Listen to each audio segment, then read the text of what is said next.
Welcome one and all back to the road to the Silver Dragon Cup. I'm Mazel. I'm joined by Lyric once again, and we are here for a would-be title fight. It feels like Top Esports versus JDG, and it's a best of 5 that determines a lot in our later parts of our playoffs here. Yeah, gonna be a fun one. Sadly, though, Mazel, Weibo got knocked out, which is why I'm rocking the emo fringe again. You know, gotta be down there with the boys. I didn't know. Just had to make sure. But it is gonna be a fun one, right? TES JDG, I think, is a matchup everyone always looks forward to. Oh yeah, let's go ahead and take a look at the playoff bracket itself, the journey here. As I said, it determines a lot of what we'll see for the rest of the playoffs because we have our would-be tickets to be punched. NIP are waiting down there in the lower bracket, BLG in the upper. The winner here goes on to face BLG, the loser down to NIP. Yeah, and you know, some could say with the bracket, there really is no winner, right? Having to go up against BLG, only losing to IG so far this year, but still, I mean, both TS and JDG have looked incredibly good. Like, people have those 3 teams in a class of their own, and I'm glad we get to see two of them duke it out already. I love that you bring up a class of their own because it feels like these 2 teams are in that class of their own here in our top big 3 for the LPL. And we have to take a look at the historic rivalry and the history between these 2 organizations because a lot of people will remember that 2020 split, or I guess the entire year, where they traded off titles. But what a beautiful matchup between 2 well-known organizations. Yeah, I mean, like, these 2 just go hand in hand, both coming in their original iterations back in 2017 summer, back when TES was Dan Gaming before the rebrand. You talked about it. 2020, they were both spring and summer finals. 2022, they went to 10 games in playoffs, in semis and finals. Like, just so much history between these 2 teams. JDG, though, like we saw in the stats, has like slightly outpaced in terms of title, but TS, you know, TS can win here today and start making that trek up there. And we will take a look at JDG first and foremost, a team who came out swinging the last time around. Actually, it looks like it's Top Esports first, as it's going to be the first time we get to see this roster on the Rift. Yeah, TS, I mean, it's been a while since we've seen them play. Coming out from the regular season in second, they were actually tied with JDG in terms of series at 13-3, but like a mile ahead of them with game difference. And man, there's so many people to highlight on this roster. Like 369 might be the best top in the world. The bot lane's insane. Tien's been popping off. Cream, maybe not having star-studded performances, but has like rebranded himself as this consistent guy playing all the meta champs. It's just been crazy for Top Esports. So I'm not sure where we go from here because we were supposed to look at the JDG roster first up because the next talking point that we have is the top side matchup, and especially the way that the last time around it worked out for Flandre, who ended up having a very dominant series of its own right against a team that was super dominant. We will take a look at Top Esports' B-roll here now and take a look at what exactly looked great from them during the regular season. Yeah, and like I said, for TS, I feel like one of the things that just jumped out right away is their early game. You always expect that. I mean, Jackie Love's always been a very lane-dominant player. Tien loves to get in the enemy jungler's face, like we can see here, going for these invades. 369's a laning monster. And that's really where they've excelled. And that's why so much of their team performance also relies on Tien being that glue, bringing the lanes together, and creating the action on the map. And it's a lot of moments that are spurred on early that get mechanically done. I think that's the biggest thing for Top Esports that I've loved to see. Also, a big shout out to Cream, who seemingly has just fit into this roster so well. But they are able to just outfight you. And I think we saw that a lot with the lower teams. A lot of the latter half of the season was against lower teams for them. But they are handling business when business is needed to be done. And you know, once we get like this far into playoffs and it's all top teams, it's not like other teams like Weibo. It's like, hey, their team fighting's bad, or maybe, you know, this team's map play isn't that good.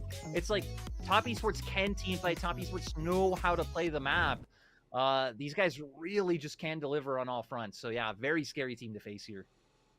Yeah, they definitely are. We are going to take a look at the Jackie Love and Ruler setup because this town ain't big enough for the both of them. And what a way it's going to go down. I think these 2 guys, not only Jackie Love having a heck of a year, back off the last year, but Ruler as well having some strengths. Yeah, and I mean, right, just two absolute legends of the game. Always fun to see them go toe-to-toe.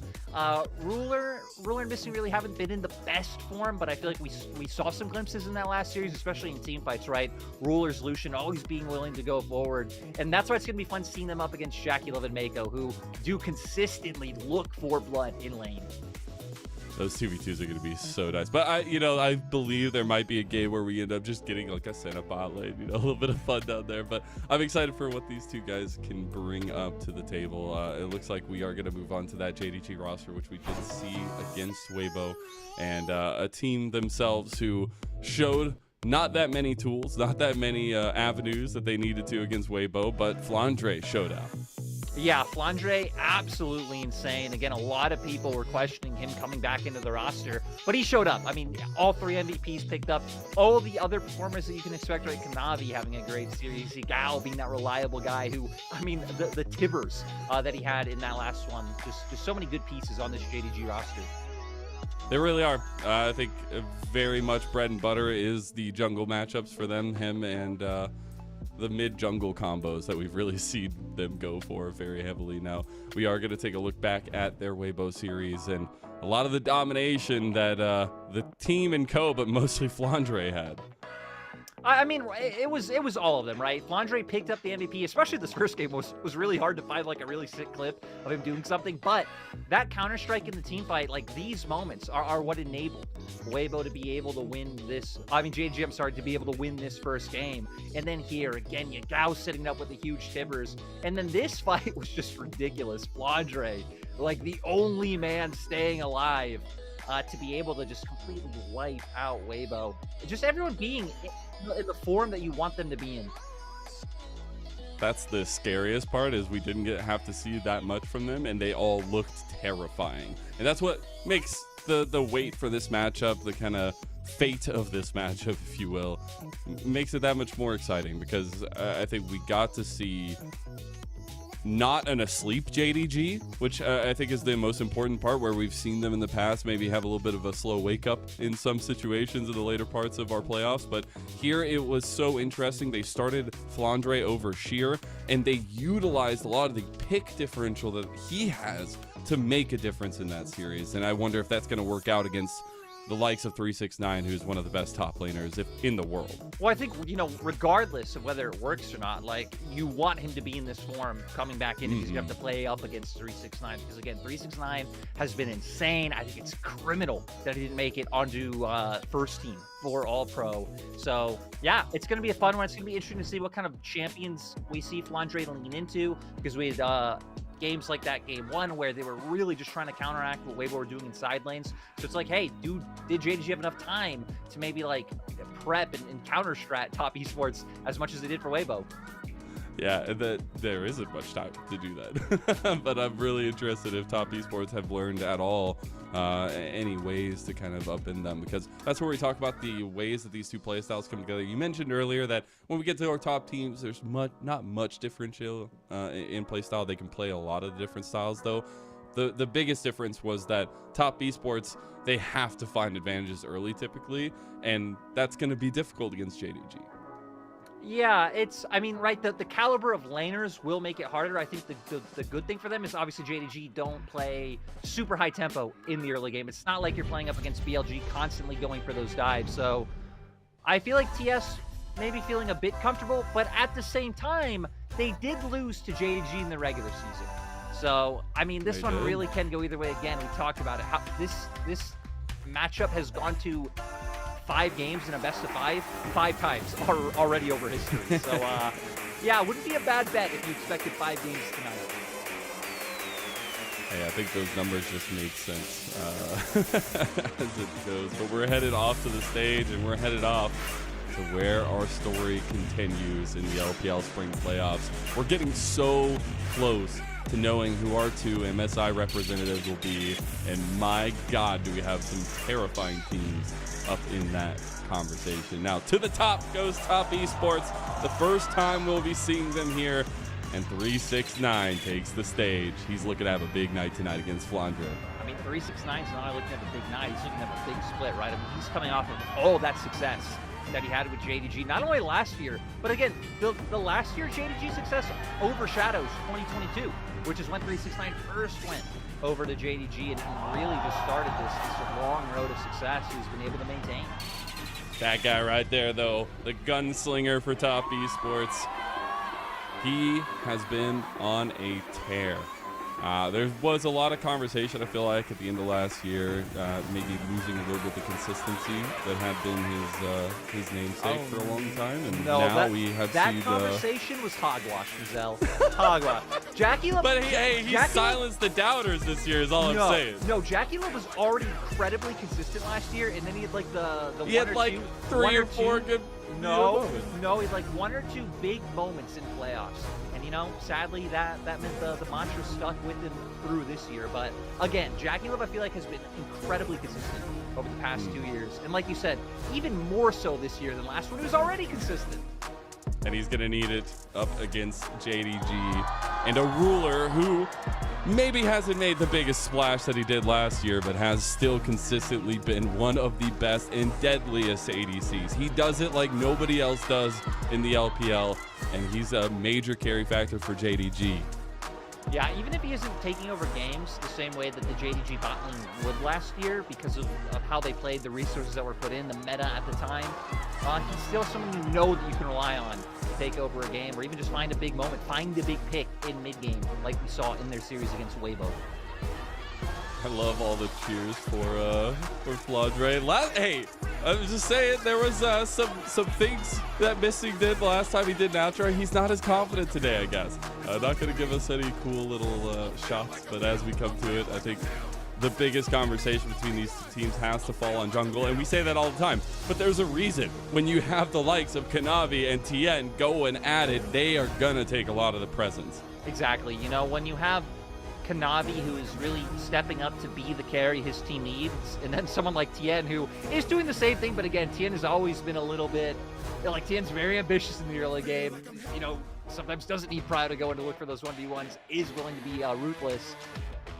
If he can keep that up, if he can find an advantage, you really can just run over JDG, but if you slip up once, up against a jungler like Kanavi, it could do the reverse. Saw some of those slip-ups get capitalized on in that Weibo series. A Weibo that went against a triumphant JDG. They felt like a wall against that team. And I think that wall might see a couple cracks in it this time around. My main focus, especially getting a little bit closer to draft, is how the jungle meta is going to plan out in this best of 5. You have to remember we are in double elimination, so there's a little bit more breathing room. I'd like to see a lot of the flexibility that these teams can bring to the draft come through here, and I very much want to see if we're going to get more of those facilitative combo junglers, or if we're just going to get the fisticuffs between Kanavi and Tien.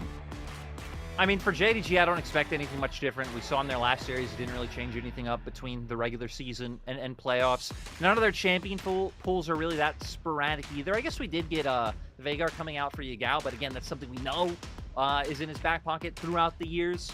TES are the one I'm more interested in seeing because, again, picks like the Karma getting nerfed coming into playoffs, falling off at Prio really heavily. We saw it picked a few times in the early series, but not touched again since. And that was something Top Esports were leaning really heavily into the past few weeks. And Cream's actually 7-0 on the pick this split. That's what's so exciting about this OMG transfer. Felt like that OMG roster was built for success. They stayed together for so long, but honestly, it's been very impressive to see how splitting that team apart has led to some success for a lot of organizations. And Cream slotting into Top Esports like a glove. He has been incredible, at least after about that halfway point in the split. It felt like it took a little bit for him to really gel with the team and the playstyle that they were presenting, but he has played a lot more towards Tien. We've seen the Karmas, things like that, but when he needs to, he'll pull out those assassins. We know him so well. I mean, the big thing is he's transitioned into being a role player, which I think works well, right? When we've seen that he hasn't been able to be that star-studded carry outside of the assassin performance, I think it makes sense. I mean, hell, like you said, you still have things like the Akali in your back pocket you can pull out in a situation that fits, or when those things come back into the meta. And if he's just going to lean on, playing a bit more wave clear, playing for his team when he's surrounded by other superstars, I think it was a great choice, whether it was whether it was, the coaching staff getting the buy-in. I think it was just huge for TS to be able to make progress this year. And that's where I'm very curious, because I'll just say it feels like we have kind of adapted into two role players in the mid lane this time around. Yagao had a lot of influence on shutting down Xiaohu in the way that he wanted to play against Weibo, and I'm very curious at what these two guys who have been very moldable so far in the spring split are going to do against each other, and especially how they're going to influence that jungle role. Yeah, a lot's going to come down to what's left open, because outside of Akali and Ahri, I mean, it's been Hwei, Karma, Azir for Cream, which are, not very interactive champions in the 1v1. He's going to be able to survive. He's going to be able to farm up. Maybe some of those instances get cryo, depending on Yagao's champ. But I don't expect this to be as action-packed as we had Yagao versus Xiaohu, or, Xiaohu versus Scout. It seemed like Xiaohu was very willing to brawl and not in the best of form, so it was giving people like Yagao and Scout chances to shine. We'll see if Cream does that for Yagao today. Again, Yagao also can just pop off in the team fights. That Tibbers we had in that clip that Flandre popped off was huge. I'm also just so kind of put off, not gonna lie. Still to this day, even though we've seen him all split Mako in a top esports jersey, he's gonna have a lot of influence tonight. I feel like both these guys, Missing and him, heavy roamers, heavy engaged setups for their team, and we already see some love given their way in Missing's Rakan taken off the table. We're right into draft number 1. We already got that TF as well as the Rek'Sai joining the Rakan for TES on the blue side for game 1. The Ashe, Senna, and Tristana all targeted bans towards top esports by JDG on the red side, and the Varus first picked into the Zeri second pick. Now, so not even the Zeri, we still have jungle options left open if they wanted to get their hands on something like a Vi to kind of pair alongside that Zeri and not allow it to get taken away from you. Your other choice, I guess, could be leaning into mid, and that's actually what they're going to go for right away, wanting to get their hands on the Nico. Interesting, considering that it hasn't been something that Cream's played this split. I guess maybe you could have some fear that Mako might flex it down to support. He's played it once. I'd be very interested if JDG actually would go for that one. The Nautilus locked in for Mako, so they're going to get a lot of the engaged presence and pressure to have on that roaming support style. Now, top esports looking and hovering over a bunch of mids, but trying to get some priority for this mid lane and have that pick for jungle later, I think is important. And I mean, I think grabbing Talia now, or if they go with the Ahri, right? Both these things doing similar things of being able to get straight to the back line. Whether that would be Talia, off to an angle playing with the wall, or now with Ahri the Spirit Rush, right? They have a lot of threat up against Ruler in this game. So it's going to be very hard to be able to pilot this area in skirmishes and fights. Now all you need to do is ban out the Vi for JDG. Just make sure that doesn't make it into the second phase here, unless JDG just want to grab that out right here. But, some more engaged definitely coming in. And I love that we're having so much concentration about what kind of engages we can get for both sides into phase 1. We already get the Rel for JDG too, so the amount of CC chains available to both sides are aplenty already. And for JDG, right, they're using that as a flex too. Like, Kanavi's been playing the Rel a ton this split. We haven't seen it as much in the bot lane for Missing, but it still has a couple of games on it. So I like that they're still not showing their hands, and they're still getting a lot of respect over to 369 now. I really like the Rumble Band to make sure he can't just start getting pressure right away. And again, just another long-range tool they'd be able to throw on the back line. Love the Rumble Band, the Zinzao ban also towards Kanavi, taking one of his strengths away. There's that 5 ban. You know it had to be there if you're going to go with the Zeri comp and let it open into the second phase. I do wonder if Kanavi gets another targeted ban here as well, because again, we said that is the primary focus for phase 2 here. Yeah, now I'm curious to see where we go with top lane especially. Things like Renekton still going to be left open, if especially for JDG. Maybe if you're hoping to get prio topside, if you're scared you're going to lose out in that bot lane, can make a lot of sense. We also know Flandre loves the Aatrons. So one of those two probably being what comes to mind. Castante ban from 369 into Flandre. So maybe wanting to push Flandre onto something that's a little bit more spicy. And I think that would actually be pretty big if Top Esports can kind of do what JDG did to Weibo last time around and play with the way that they want to approach the map. The Lee Sin, though, for Kanavi is a deadly one. Instantly locked in as an answer is the Viego. Yeah, and now that Renekton going to be picked up first. JDG holding top lane the last pick, thinking they want counter for Flandre so we can get that pressure up in top side, but we'll see what he ends up opting into. I mean, now with, you know, things like the Rumble, things like the Twisted Fate, a lot of these things that can generate pressure in lane being taken off the table, it seems that the Jax might just have to be the go-to answer. Ooh, and I want to center over. Yes, let's go. The Jace locked in here. Okay, so some little bit of spice being given over to JDG. Yeah, and Flandre, he's been spamming this in solo queue nonstop, you know, even over the time when he was away not playing, racking up all those points in solo queue. So it's going to give them, again, kind of an interesting lane to be able to play around, have a bit of side pressure, have some poke that they can even lean in on later on in the game. But again, Top Esports comp just spells aggression. That's what I wanted to focus on as well, is it feels like they literally got what they needed to come for. They had a grocery shopping list coming into this best of 5. They went to the store, they read all the ingredients. They're like, oh, they're all right here in front of me. And it's a perfectly centered, aggressive comp for a Top Esports who has used that so well so far this split. Yeah, again, that is exactly what they want to do. But still, they're going to have to contend with JDG having the Lee Sin on the opposite side. They're not going to be a pushover, right? Hell, even the Nico, they're going to be able to look to try to contest those 2v2s and make sure that plays aren't able to come through. That's where JDG haven't really excelled and where Top Esports has. So, again, it's going to be on that jungle matchup. Such a legendary rivalry between these two organizations, and a best of 5 with a second life here, meaning that we might get to see the biggest flexes between the two. Top Esports swooped in and stole that second seed out from under JDG to finish the split. JDG came in, they dominated their first opponent in Weibo Gaming. They were looking forward to a rematch here, and it's Top Esports who had lost in the regular season. To see if they'll make good here in playoffs. Top Esports versus JDG, the battle we've all been waiting for. Let the Titans be unleashed.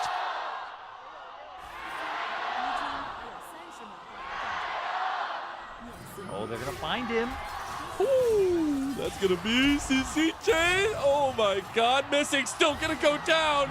No way. It's Mako of all people that gets first blood. Not the end of the world for JDG with the fact that Mako picks it up, but still as TS, you love that. And the only thing you even used for it was an Ignite. No flashes having to be burned to follow that one up. So nice bit of gold injection going to be there. We can see Mako picking up those boots. They're going to have more speed to work with, especially, like you said, with some of those roam timings that can be there from Mako this game. God, he's going to have so much more Otis to do that now. Honestly, the way that he's going to be able to play the map changes a lot here. We'll see if they can utilize that, and Tien kind of hovering down towards that bot side. Now, we are looking at maybe mirrored starts here from both junglers, and I want to keep quick pathing eyes on them because Tien, known in his past, obviously, as a world champion with FPX, but for me, he is one of the biggest brains in terms of the way he approaches pathing early game for jungle. I think the Viego maybe tones that down a little bit more, but yeah. I'm very excited to see. That's the thing, right? I don't know if we should expect too much from Tien until he's at 6 point. Probably going to be playing off of the opportunities that are available. But he's pathing towards top. You have a Renekton who has that W to set up a relatively easy gank onto a squishy champion like Jace. So options will be there. You just have to rely on 369 being able to set it up. And we will end up seeing, I think, Top Esports focus very heavily around getting first turret for themselves. I think in the regular season they had some ridiculous amount of percentage of first turret percentage. Oh my God, I'm looking at some of these records. It helps when you go 13-3 in the regular season. I was gonna say, God. They went 29-8 in games, so there's a very good chance that almost everything they play is going to be skewered like that. I guess JDG going a similar game, 27-12, but Yagao not having those KDAs don't look the same, or those win percentage. I'm just saying, results-based analysis, and I'm looking at these results right now. Kanavi giving a nice hello to his fellow superstar jungler. He might actually take this blue buff out from under him too. Being able to use the prio they have in top. I even love Yao making his way over. So utilizing this prio as well, trying to shut TN down early, knowing he's the focal point of top esports usually in the early game, and now going to get some good counter jungling off, taking away these camps.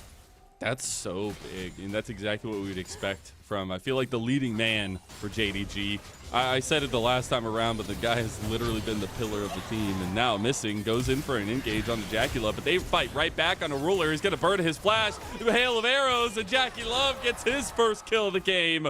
Missing going to crash his way out of that one, but huge stuff from Jackie Love. Yeah, JDG do respond in top lane. Somehow end up finding a kill onto 369 Zigao. Oh, I love it. Living life on the edge, chunking Cream down early. But yeah, a lot of action happening across the board. But the story still being Jackie Love and Mako knowing how to dominate in the 2v2. We're going to find out exactly what happened here is we got the all-in from 369. Kanavi's just everywhere, man. I mean, yeah, he was in the enemy topside jungle, so I gotta say it was a reasonable walk to make it into the top lane itself. But look at that vision control that he was able to get to, like, wards littered in TS's jungle. Hell, even one being in the Raptor camp. So having a pretty solid ward formation across the whole map. And now we have to look at next steps because you know both these junglers are going to stay proactive even if they haven't hit that level 6 mark, especially now that Kanavi has a little bit of an advantage over Tien. Objectives are coming up. We have dragons on the bot side. We have the telegrubbies to watch on the top side of the map. And I think the way that dragons can go, especially with some of the early presence from top esports on the bottom side, behooves them to kind of start stacking those up. Yeah, but I mean, for JDG, at this point, it's going to be hard to even just try to start contesting down towards bot side. You have those two longswords on Jackie Love. So yeah, it might just be all about reinforcing Flandre, playing for grubs, helping him get plates. As we can already see Kanavi make his way up there now. Missing realizes he probably doesn't want to take that fight into very strong Jackie Love. Still does all of his health and damage, it feels like. Flandre roaming down on vision. They will know that the grubbies are being watched by JDG. Nothing to do about it, though, and all three will go over. I love it. I love that this is the playoffs of Flandre. Man comes in. It really is. He's picking all these Chad champions. He's getting the resources from his team. The ganks are there. And now it's going to be about if he can push this one further, start putting 369 down. He's actually been so impressive. And again, you got to remember, he was not playing. He was taking some time off and coming in for JDG and kind of taking Sheer, a new top laner, under his wing a little bit there.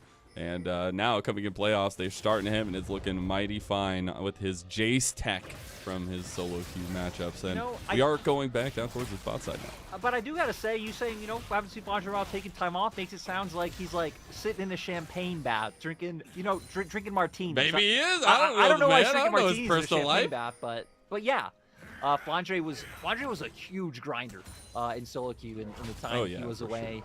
So it's been nice to see him be able to keep up the form and, hell, again, maintain it in pro play, which is so different. But who cares about that now? Ooh. Octagon coming to life.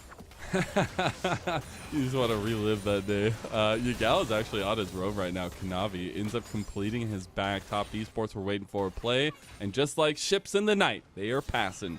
The dragon does go over the top, though. The Boctagon wasn't a day.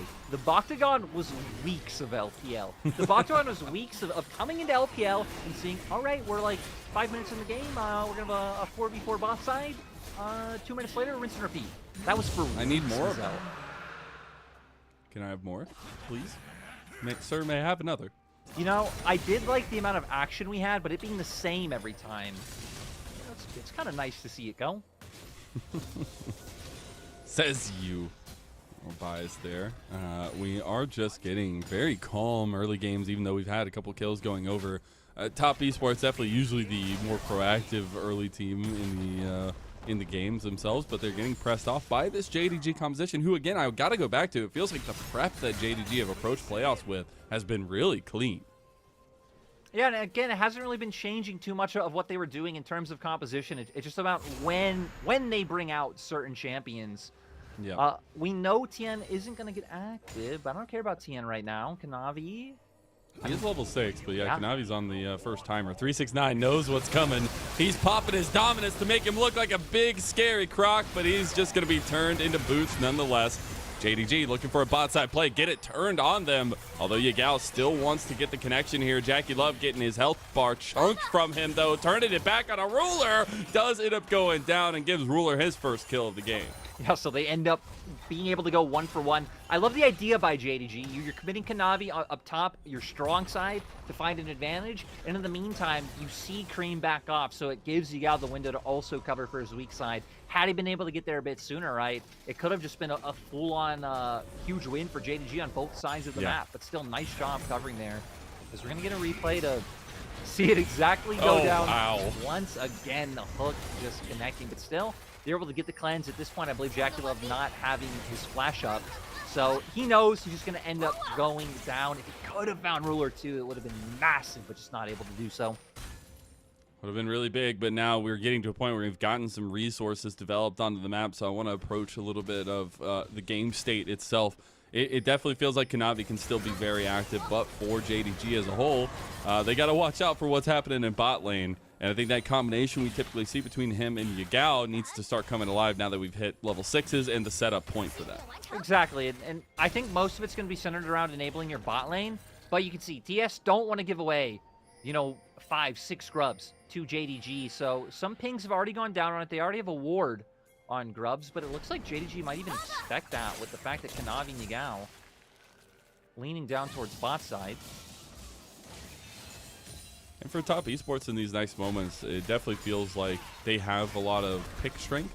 If they can get a single target, you know, CC chain, they'll find the resets for TN, which I feel like relies a lot in their team fight if top esports are going to come out on top of it. But it's going to be about coordination and team selection for them, especially with Cream's charms, things like that. Right, you hit the nail on the head. It's going to be great in finding picks for like small skirmishes, but even in 5v5s. The great thing is you have Mako on the Nautilus, so as long as you can guarantee a hook or the ulti there, the CC chain should be able to come through and guarantee TN the first one, which then, right, you could chain it into a winning team fight. But if TN especially gets taken down early, it could be hard. Cream as well, you're really relying on the Spirit Rush recharges to be able to keep following down, especially mobile targets like Ruler on the Zeri. Yeah. We also have first items being completed right now. Sundered Sky for Kanavi. We also got the Eclipse for Flandre.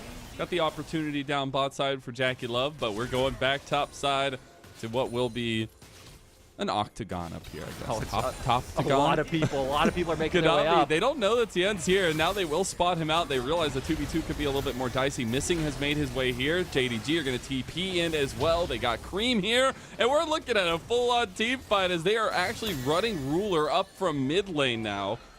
And they're just going to use a little bit of resources here as TP was burned by JDG. Oh, no. Mako's the one that gets caught. They use everything on him, and they'll take him out. And they actually get 450 gold over to Missing. Small mistake coming out from Mako, trying to take that path in. I don't know if he was going to put a ward down or was just checking to see what kind of pathing they were taking down the river, but obviously gets punned. No, not twice in a row. Oh, he doesn't get the CC chain there. As he doesn't get locked out. Oh, Ruler, the gunslingers. I said there's not space in this town for the two of us, and they are trying to fight at fisticuffs. No, Flandre, this is their fight. He's going to get flashed out of, and Jackie Love tried to chase him down with that hail of arrows. TES not one to back down from a scrap, and Kanavi walked into the foots. What is happening? We're seeing mind control live right now, Lyric. You know, people don't like the dark, Mazel. They want to know what's in those brushes. Sadly, though, I don't know if they should want to know. Because it's not working out for either team. Again, almost didn't work out for TES, too, like literally back-to-back. Thank God. We've seen those in horror movies. Like, it's obvious not to walk into the room, but they walk in anyways, and then all of a sudden there's blood splattered all over the screen. Dragon number 2 is going to go to top esports, though, so we have very stark contrast in the early objective focus. Be able to pick this one up, so another Drake going over to their side. They really haven't fallen that much, you know, that far behind in gold, even with all the plays and aggression we've been seeing up towards top. So I think things still in a pretty decent spot, especially now as top esports being able to answer some of those item completions too, with Tien finally getting that Sundered Sky. That's very big for the Diego. I really like that Flandre was able to take that first turret up there as well. They got so much gold on him, even though the CS differential is not that high. JDG with a first turret win percentage of 88%. I know we get that information, but I think it's important to focus on because I think JDG, our team that we highlighted in the draft, loves to take it to team fights, loves to take it to later game because they know that they are just better at it. Yeah, I mean, JDG's team fighting is just immaculate. And it feels like it's always been the case, right? Whether you're going back to like 2019, 2020, or like future eras, right? People thinking 2022 and 2023. It's just crazy they've been able to keep that up for so long. You got to wonder how much of that goes to Kanavi really being the only consistent piece throughout all that time. Speaking of, he's trying to get run down. Mako, he's felt that mistake early, wants to make good on it. Top Esports will move in, get some pressure around this top side. They did end up denying that stack of the grubs, but there is a Rift Herald coming up. Could be a big difference maker here, even though the plates are falling now. We will see some movement from both Jackie Love and Ruler to mid lane. So those team fights are going to start coming fewer and far, and I guess closer between. Yeah, I'm interested to see how this Herald approach goes, because obviously both mid laners in bot don't have TPs. So it would just be a full-on 4v4 if anything breaks out in TS. They just want to start it. I like it. I mean, they have their Renekton, so I think they especially are feeling incredibly strong if a 4v4 broke out right now. So it seems like JDG reading that, end up backing off. I mean, their strongest teamfight piece right now would be the Nico. So without Yagao being here, I think it makes sense. I'm going to spot out a little bit of vision on this bottom side of the map, and right now we're just buying our time. And I want to talk about who that works out for a little bit better, where we talked a lot about the strengths inherently in JDG's players, but also their team composition has a lot of team fight potential. Top Esports on the other side, a little bit harder to execute, but they are going to have a lot of strength in that Tien Cream combo. It's just going to come down to the timing, like you said, because, right, if this game goes super late, I mean, you have this Zeri going up against a lethality Varus. So we know, at least in terms of DPS, JDG will hard outscale. But TS now are going to have, solid 1-2 items where they are feeling completely fine going into those team fights. And again, a lot going to bank on 369's power, being able to enable those resets for Tien. Already down a little bit in the Renekton matchup there. They did try to give him a little bit of help there. The fighting ended up not giving ever too many resources back, and that's where, Flandre's entrance onto this JDG roster has been really awesome to watch, especially against ZDZ, kind of shutting him down. Now going to be a big damage source in the at least standoffs that JDG are going to be looking to have in front of those objectives. I just want to imagine that Flandre was sitting there in his rocker being like, back in my day, and someone just walks in and says it's time to go, rips off the old man beard, puts on some lotion, moisturizes, and is just ready to go on the hunt. Because that's how it's looked. That's how it's looked in the game so far since Flandre's came back. Got a bunch of the cheers outside of as soon as he was coming out on the stage, with the performance that he was able to have against Flaybo, shutting the door on them and earning the Guardian Angel. The guy got 3 MVPs in a 3-game series. That doesn't give you any context, then I guess maybe go watch the games. But we do have Dragon coming up in about 45 seconds or so. Let's see what kind of pressure move we have from both sides down that way. We already have a lot of vision down there from JDG as well. We will also have TPs for 369 and Flandre. This TS JDG game, not as Kanavi. Okay, you were about to say it, weren't you? You were about to say it. No. I was going to say hasn't been as bloodthirsty as this series pretty much always is. But you were going to say it, then they were going to fight, but you didn't say it, so they didn't fight. You have to remember your power as a caster cursor. They're not going to fight. That didn't do anything. That didn't do anything. I feel like I'm misled, but Drake's coming up. They actually, JDG do want to fight this though, right? Because this would be sole point for TES. But no action. All sums are up across the board. JDG entering their comfort zone in the team fights. They will just start up the Dragon. No contest coming out from Top Esports. Nothing else for them to get besides maybe a topside tower as well. And JDG will stop the stacking As Top Esports crash the Rift Herald in mid-side, they will not get the turret in the end. They did get the top side. Yeah, taking it conservatively, going the safe route, clearly not having confidence with JDG already being in the area. Still gonna make the most of it, be able to get gold on the top side. They were hoping to be able to get a mid lane turret, but Yagao did utilize the TP to be able to make sure that one couldn't come to fruition. So you got a little bit used by JDG, but JDG gonna be incredibly happy that they stopped that stacking. And I do want to bring up the conversation of Yagao. I feel like it is a bit of an elephant in the room. You know, we have seen him and Knight trade places so many times, but a lot of people wonder why Yagao always finds consistent places on top teams, and maybe he's been lacking in some moments on the international stage, but he really just is that guy, I feel like, for a lot of teams. I know we've talked a lot about it before, but he's a vibes guy. He also has that flexibility to play towards your junglers and things that we were talking in draft as well. He also is just one of the best mid laners in the league. Yeah. Like, you know, I know what you're saying. Sometimes it seems like the discussion around him, he gets eclipsed by other players, and it could he just falls to the wayside. But Yagao always delivering. Again, some of his control, especially in team fights, how he controls space, is massive. Especially now on a Nico. He's going to have a lot of that to And show up here. Just wait for Zoe to be back in the meta. True. You know how many years? You know how many years it's been since we've seen Yagao Zoe? Like, people don't even know. Since I first came into the LPL, which you know, makes me sad. Anyways, we get Top Esports taking yet another turret, so it'll be another side lane turret. They still haven't cracked the mid outer yet. We'll at least take advantage in that regard here. We are going to be getting second items, particularly Flandre already having his second item, and Yagao. Yeah, so that as compared to Jacula now being able to get his Edge of Night too. So a lot of power going to be on JDG right now. It feels weird because neither team seems anywhere near You just want 5-on-5s. in looking for a tussle. JDG, of course, we know they have a big setup. They have Rel that could chain perfectly into a Nico and give so much room for Ruler to be able to do as he pleases. That being what TES fears. TES, like you said, hoping to play a bit more off picks. They've kept Cream and 369 in sides to try to set something up, but JDG really never have given the opportunity over.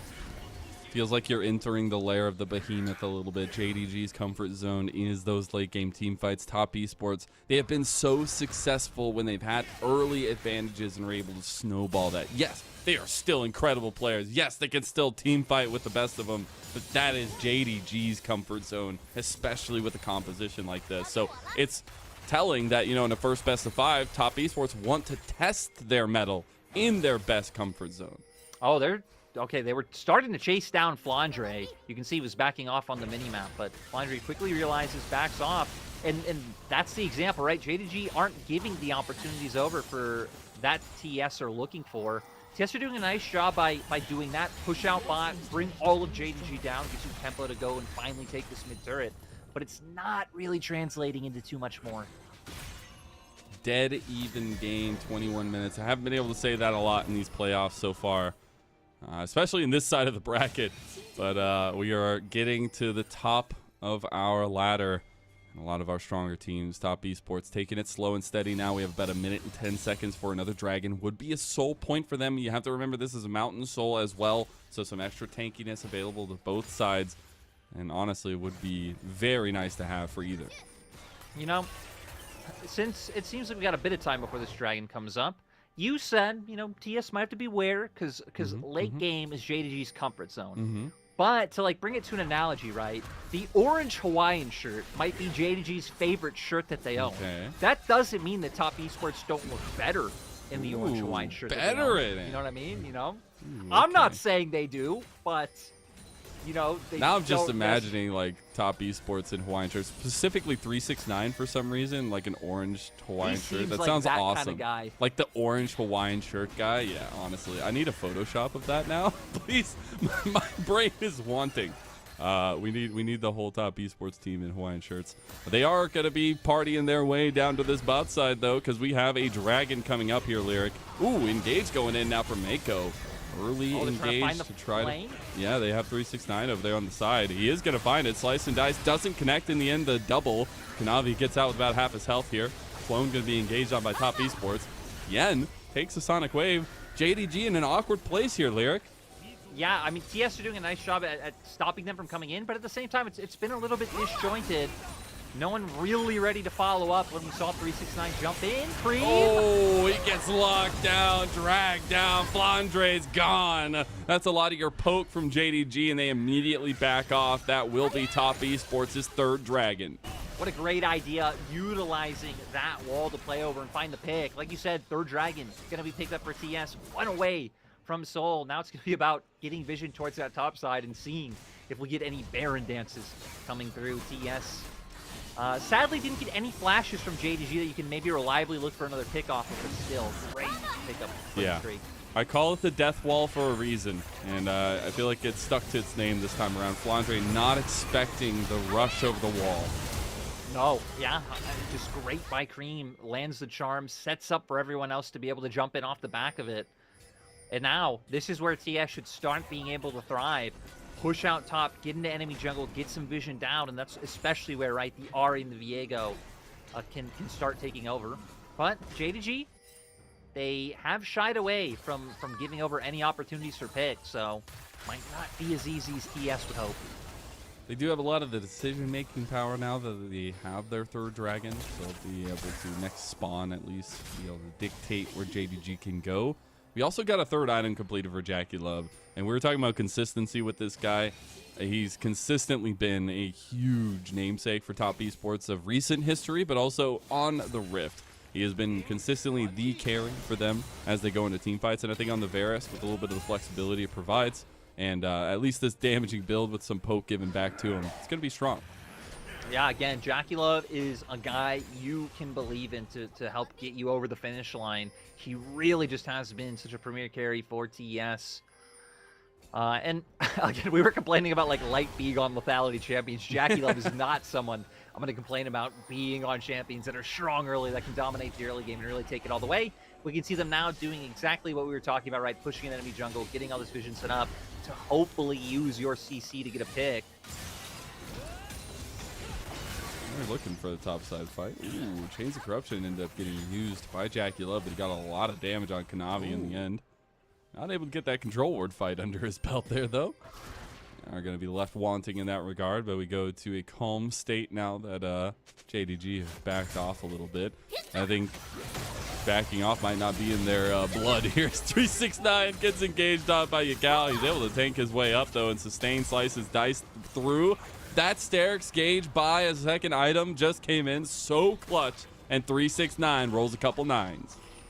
Ends up getting away. If Kanavi and Yagal opted to following, well, he would have ended up being dead, but again, you know they're in mid lane. You don't know how fast they can get there to reinforce him, so I think it's a good call by JDG. You use some ults, you got to flash out. That's not going to be a problem in the next Drake fight.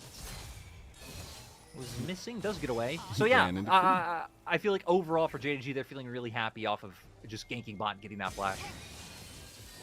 Flandre now also completing his third item with the Shrelnia's Grudge. That's going to be very big for their standoff potential here for JDG. And I find that while we have seen a very calm and steady game for them, they are in their comfort zone, as I had mentioned earlier, and I think Ruler is going to have a lot to say once he gets his third item. We are going to be getting to another big team fight here potentially, and it feels like this game is at a potential to blow open, right? That next big fight could be the difference maker. And, you know, if Top Esports catch out Yagal, it's big too. That flash is going to be massively missed in that next dragon fight. And I would say that flash going to be even more missed than 369's, right? I mean, you were hoping to find that huge Pop Blossom onto the carries for TES, but now it's going to be so much harder. So the counter play is there. JDG, though, the team that controls River Vision right now, I love it. Kanavi trying to intimidate, trying to put so much fear in Jackie Love's heart. Smite away his shield. How dare he? Do you think it worked? Yes. Well, because Jackie Love's more scared to step up now. You know? Maybe it's a little bit of difference. Ooh. Also, Ruler has completed his third item now, the Navori. Exactly. So, yeah, this is where we'll be able to start seeing Ruler really get some damage down in these fights. Again, the hard thing for him is just the amount of pressure that he has to worry about with especially Viego and Ari at this point, right? The one thing that the Renekton Flash does do is it means at least now Ruler won't have to feel as much threat coming from 369. But a lot's going to have to do with JackieLove starting it off, right? JackieLove starts off with a poke. You know, maybe Mako goes in on whichever squishier target. Maybe Kanavi Flandre is up front, and then you have Cream, Tien, 369 all opening the floodgates, rushing the back line. That's the ticket in. That is how Top Esports picks apart the team fight of JDG. They have to cut the leader off at the head, and that'll be Ruler needing to be shut down early into these fights. Top Esports can't get those resets, and that's big. But JDG, they want to take a bit of a front to back. They want to poke down with Flandre, and they want to keep Ruler alive. We're getting close to this dragon now, Lyric. Yeah, it's kind of interesting, right? Because neither side really has a ton of poke. I guess JDG have a bit more just because of Zeri being able to throw that out, but Varus and the Jace just hammering away at each other. Oh, Mako tries to go for the engage, though. JDG doing a really nice stand. Honestly, Top Esports are in an awkward position around the wall right there. They will end up moving away from mid lane as the wave crashed. Mako go for another one, can't hit it. JDG are forcing the hooks out from Top Esports now, and they're slowly inching their way towards this dragon pit. Yeah, I mean, TS are getting chunked. They feel a need to engage. Oh, they don't need Mako's hook because they've got Cream. And now resets are coming through here one by little one.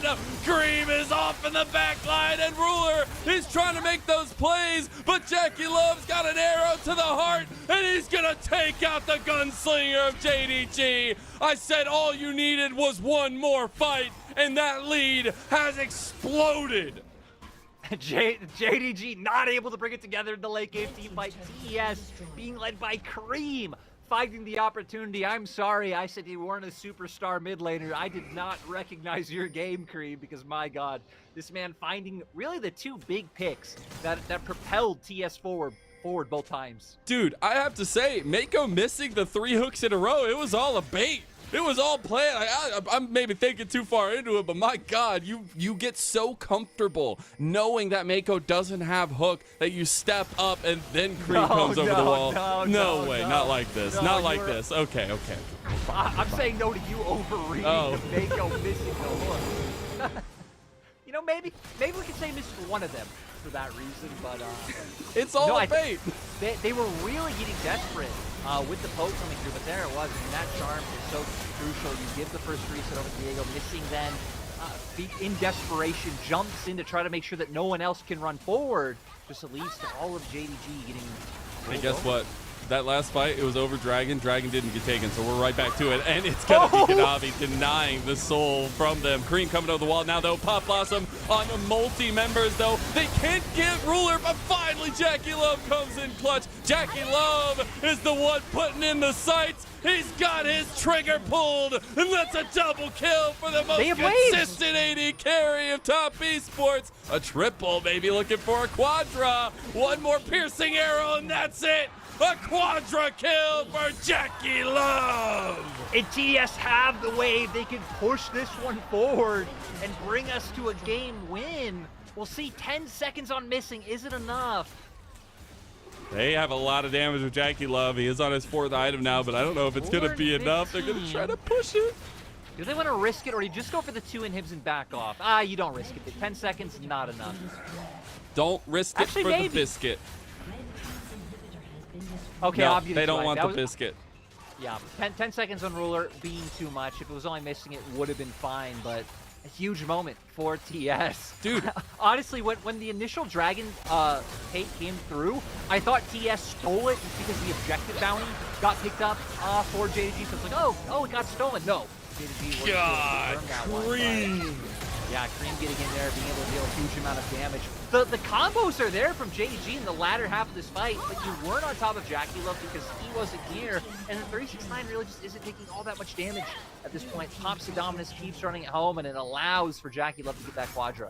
Dude, what a game start off by Cream. I love that JackieLove's getting all the praise here. A lot of the gold is his way, but Cream has now started off 2 separate fights that are game deciders, it feels like. We went from a dead even game to about a 3K lead for Top Esports to now they have ballooned that to over 6,000 gold, and it just strikes that quickly when you're at the tippy top.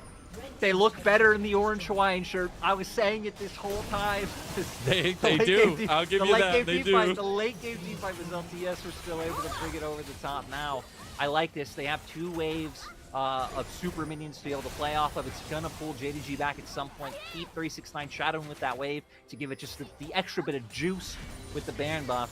This should lead to this turret going down at some point. What I love about this performance from Top Esports is they were the ones with a little bit of time here in their first series coming out, but they just came out swinging here, and they have executed together well, because that's what we highlight with this composition. They're going to have to cohese very well. They're going to have to find a target, get them down, get resets, and get fighting afterwards, and they've done that well against JDG. And now you have Guardian Angel picked up for Jackie Love, so not only gonna have to kill him once, but you're going to have to kill him twice.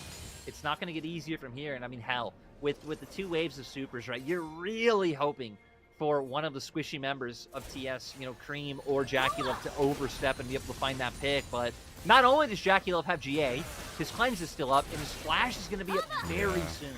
It's going to be really hard for JDG to find that perfect opportunity. Probably going to take some kind of insect coming out from Kanavi and really isolating Dracula from the rest of the team.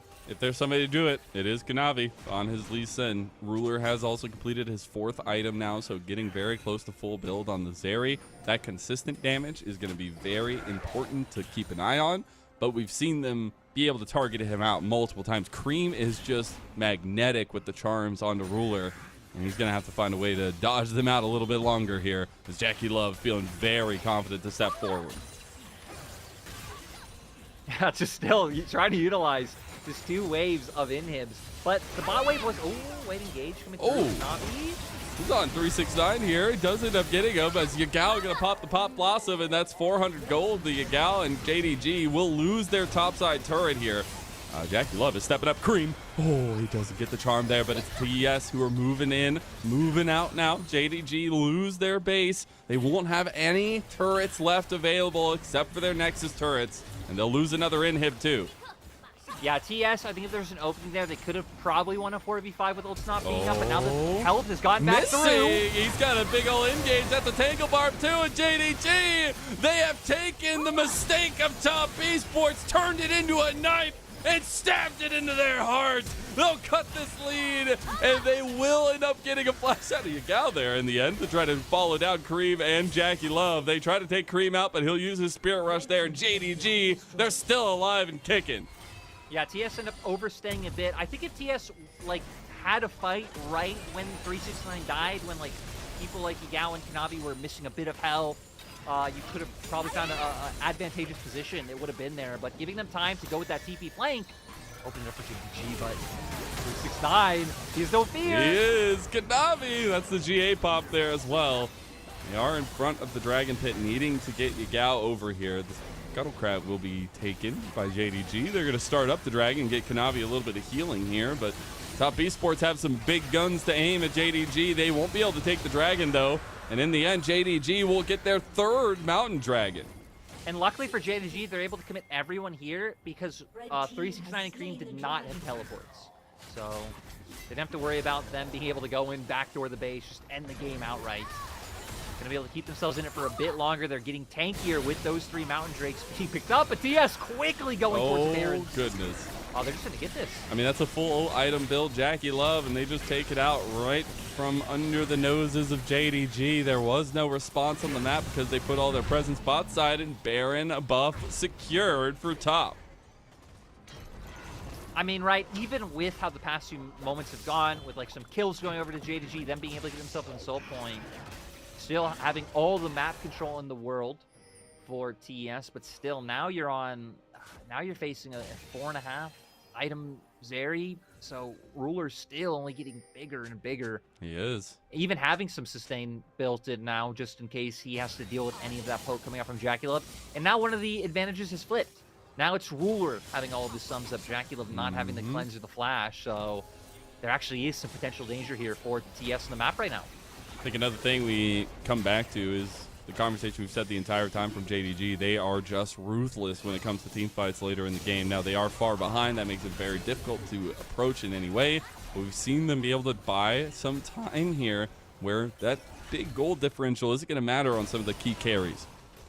All right. I mean, hell, like, Ruler's almost full build. And it's like, so what? He is less gold than Jackie Love. But TS looking to take advantage of that now. You need to be careful. JDG are going to hope to just engage on one side and 369 showing somewhere else. Oh, Mako goes in. He's sacrificing his life here. They have to get something in return. He is going to go down now, re-engage coming in from top esports. So they're very split. They are completely head off the 369. He needed to get on the back line there, and it doesn't matter how much you try to split the fight. Top Esports are just that far ahead. They take down Ruler, they take down Kanavi, and they'll take down game number 1. They just have to take some bodies with them here. Honestly, oh wait, but will they? The fight's still going. Gotta attack the Nexus here, but they want blood. They want to make the difference here as Jackie Love will pick up some more kills. He'll go 8-1-8 in his first game against Ruler in Top Esports. Welcome to playoffs. My God, man, 369 is such a hero in that last play because off to the side, Tien tried to ult in on, I believe it was missing, it was super low. Didn't end up connecting it, so couldn't reset. So 369 making the play there was really the only way that the TS turned that around and win that fight. Woo! We had everything. We had a slow early game. All the time to talk about narratives we could ever want. I know that's my favorite. Then we had a dead even game. All of a sudden, Creep coming in with giant engages to make the difference. They get out so far ahead, and JDG, they scrap. They can't make it all the way through, and I think it's a Top Esports that we were waiting to see, and it's JDG who are now on the back foot, which is not often for them, even though they had won against Top Esports in the regular season. Now, that is it for game number 1. You're going to take a little break, everybody, and you're going to come back here for game number 2. We'll see you there.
Welcome back to the LPL and welcome back to our Spring Split Playoffs. I'm Mazel, I'm joined by Lyric, and what a game number one that was for Top Esports.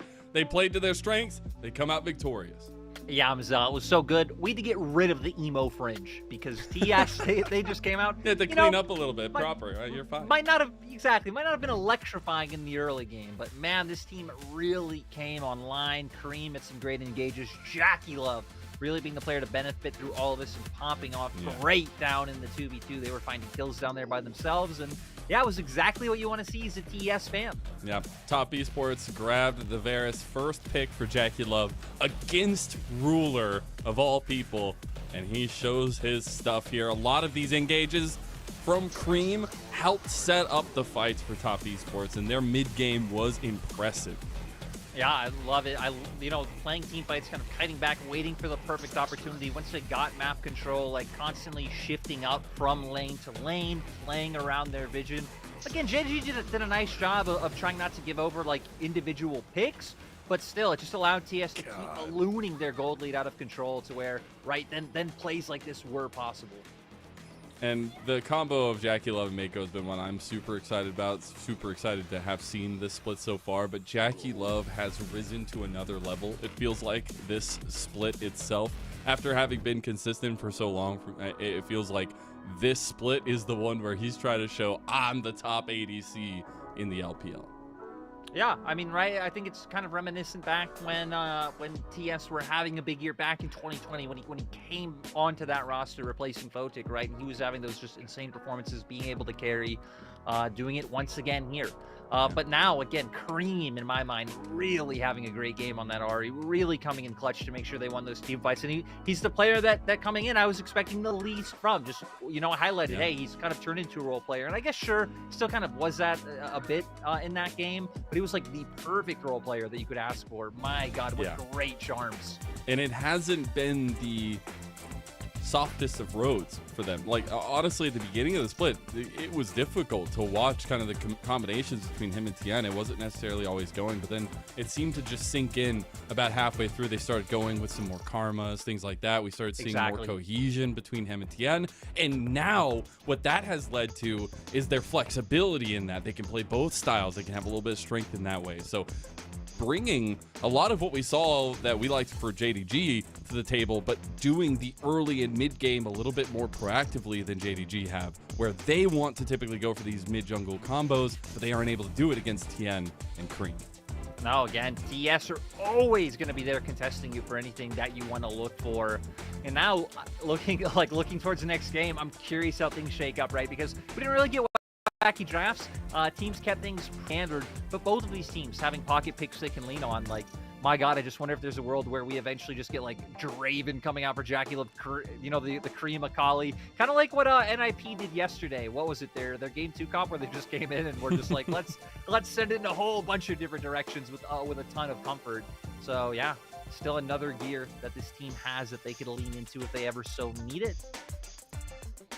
And the story to get here was obviously Top Esports having a very strong end of season, swooping away that second seed from JDG, pushing them down to third seed. But maybe JDG to be happy about having had played that series against Weibo with a little bit of momentum going their way. It wasn't there in game number 1, even though they were fighting tooth and nail for it. And I think we got to the point where JDG were starting to feel a lot more comfortable. They were going to have a lot more cohesion in the team fights themselves.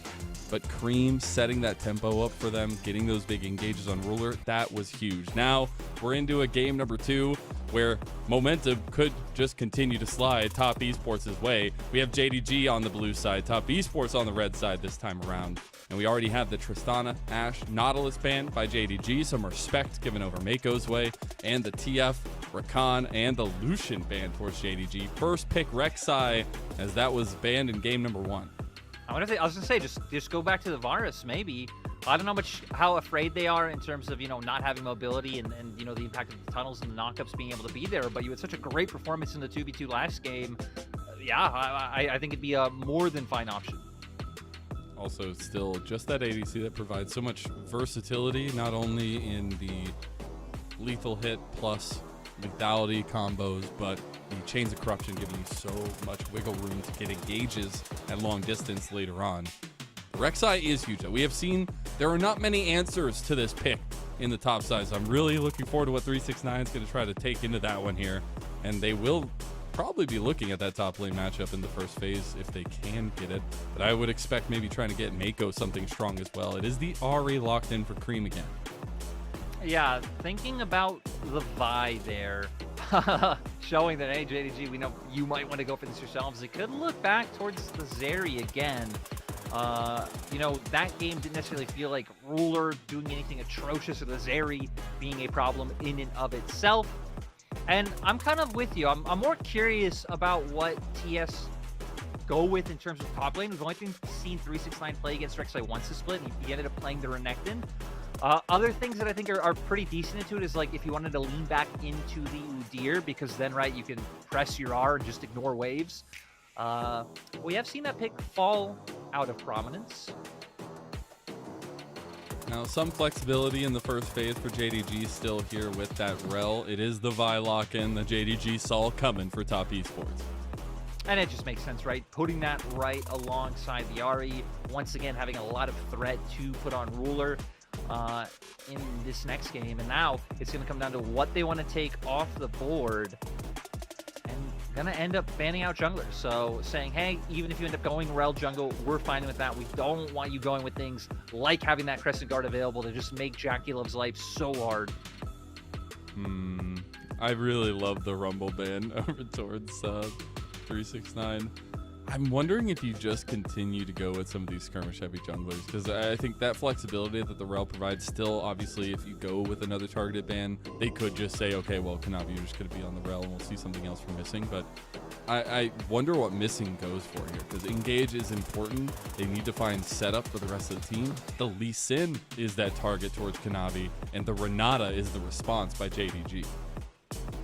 Yeah, now, I mean, Nautilus taken off the table. I wonder what they dipped into. They banned out the Rakan themselves, so not really too many engage options left. I guess they'd be able to lean into something a bit more defensive if they wanted to, like a Braum, but I like this. Just end up waiting to see what the enemy support picks, go for the counter, since there's really no, like, perfect duos for the Varus left open. Ooh, the Wukong instant lock in here for Kanavi. And it's going to be the Annie here. So it's got to be mid lane for Yagao. Yeah, I mean, he's going to be bringing that mid. We're going to have Rel down in support and Kanavi on the Wukong. So the 5v5 potential is there. Also, just some good bursts in general. Looks like TS thinking about just going towards the Alistar, which would give some flexibility, right? A champion that does play into both having engage and disengage to try to peel for JackeyLove in these fights, and not a whole ton of threat that you have to worry about down in that 2v2 when you are facing the Rel. So your, you know, level 1 power deficiency isn't going to be punished all that much. So the Alistar with some engaged potential there for top esports on Mako. The combination of Tian and Cream back at it yet again. A little bit more of a different combination between Kanavi and Yagao, but I still think those two 2v2s take the spotlight. Yeah, at least in terms of being able to create action for JDG, right? JDG's comp is very one-note in terms of we know exactly who the carry is, right? A bunch of facilitators being surrounded by Ruler. So it's going to be about Kanavi being able to find opportunities or even shut down the potential picks and the potential dive coming out from TS with how much dive they have, right? Alistar, Ahri, Vi, so many things flying into the backline, just like last game. He did have the resets to rely on last game as well, but this time around, he's going to need a little bit more of that tight execution here. Game number 1 was a resounding success for top esports. They found a lot of strength in their mid-game decision-making. They still were pressed a little bit by JDG. We had a very dead-even game for so long. And then some back-to-back engages from Cream on his Ahri. Set up top esports for success. They jumped out to a 3K lead, then a 6K lead, and then they won the game. Top esports using some of that momentum from game number 1 to crash into JDG here for game 2. But JDG, they are sleeping titans. They are waiting to wake up into this series. And as we get into game number 2, let's hear those Jai-Os.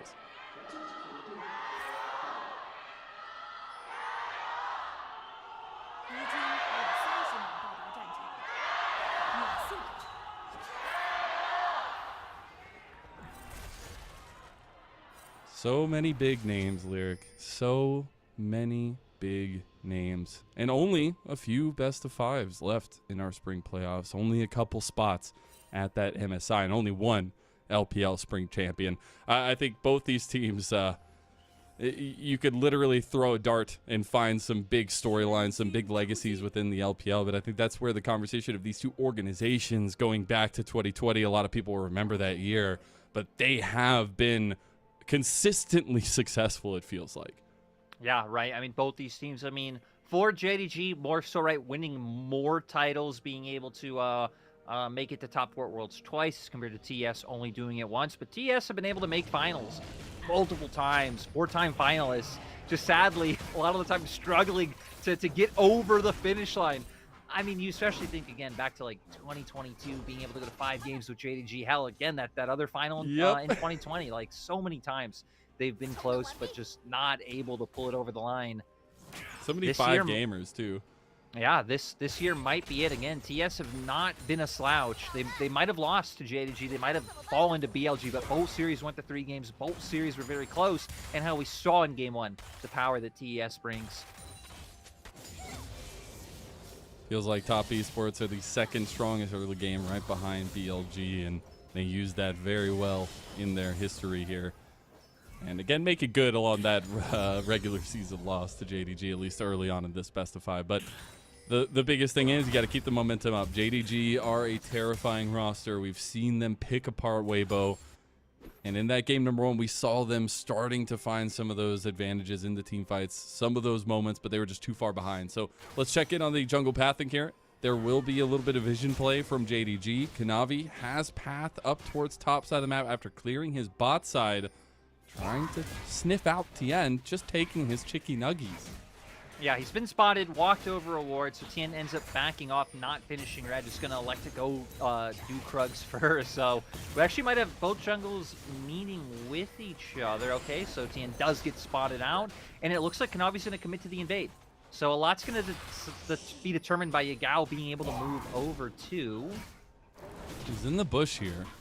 So Tien will not have vision. Now he uses the scanner, sees what's going down. Who's going to move first? Both of his lanes are under pressure. This is literally just a tussle, as we're going to see Tien try to fend off Kanavi. Guess who's roaming first? It's Yagao coming to help, and it's going to be red buff secured there by Kanavi. He's forcing Tien out of his jungle now as well. Flandre on his way. All of JDG coming to punish Tien.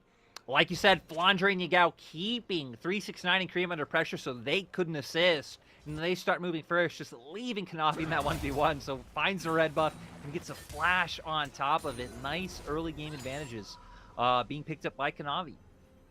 He gets the camp, gets the pressure, and gets all the summoners. Now that flash early with the Vault Breaker is so important to get this set up. So that's going to be a delayed aggressiveness from Tien. Now Kanavi will be able to go back to his jungle. We will have the objective spawning in about 50 seconds or so. There is an engage on bot side too. This is gonna crash his way out of that one. Jackie Love getting the better of the engage there for his health bar, but there's a lot of presence on bot side for Top Esports now. As you'd expect, right? I mean, keeping up that presence in the 2v2. Hell, Ruler even just recalled and went for a cull, so you know, acknowledging, hey, we're playing the long game, trying to get more gold in my back pocket. And like you said, not having flash limits Tien a little bit, but luckily, especially in terms of mid and bot, you have tons of setup there.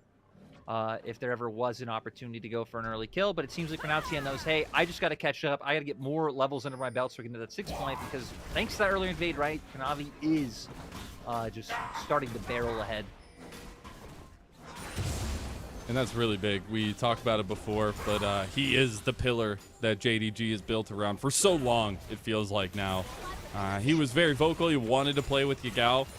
Very, very nice to see them kind of reconnected again, but it really feels like Kanavi is the driving force, the engine for JDG. Oh, yeah. I mean, right. I had to step up to be that. Coming into his own, being one of the big carries. Again, kind of reminiscent to some of the JDG iterations in the past. It's worked out beautifully for JDG with the split they've had. But now we have neutral objective spawn, both Grubs and Drake on the map.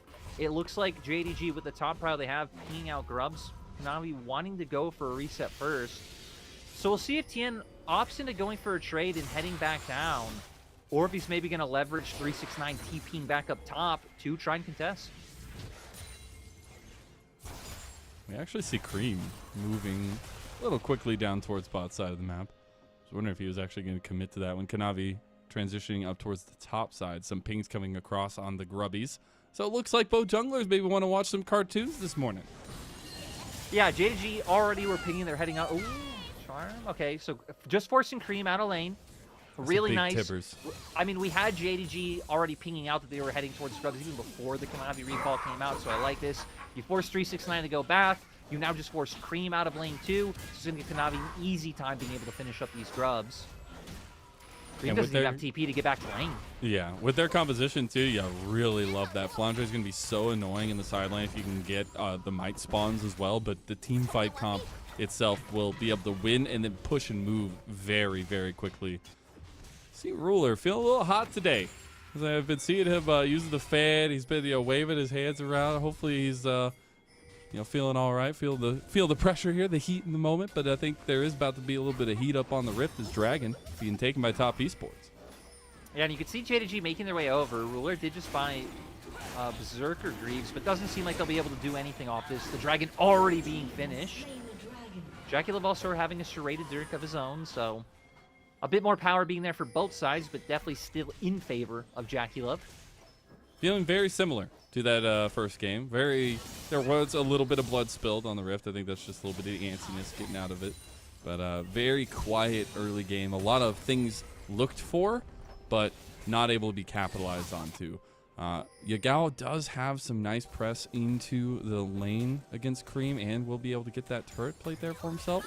Top Esports have a pretty big wave down here. There is Kanavi around the corner. He just hit 6.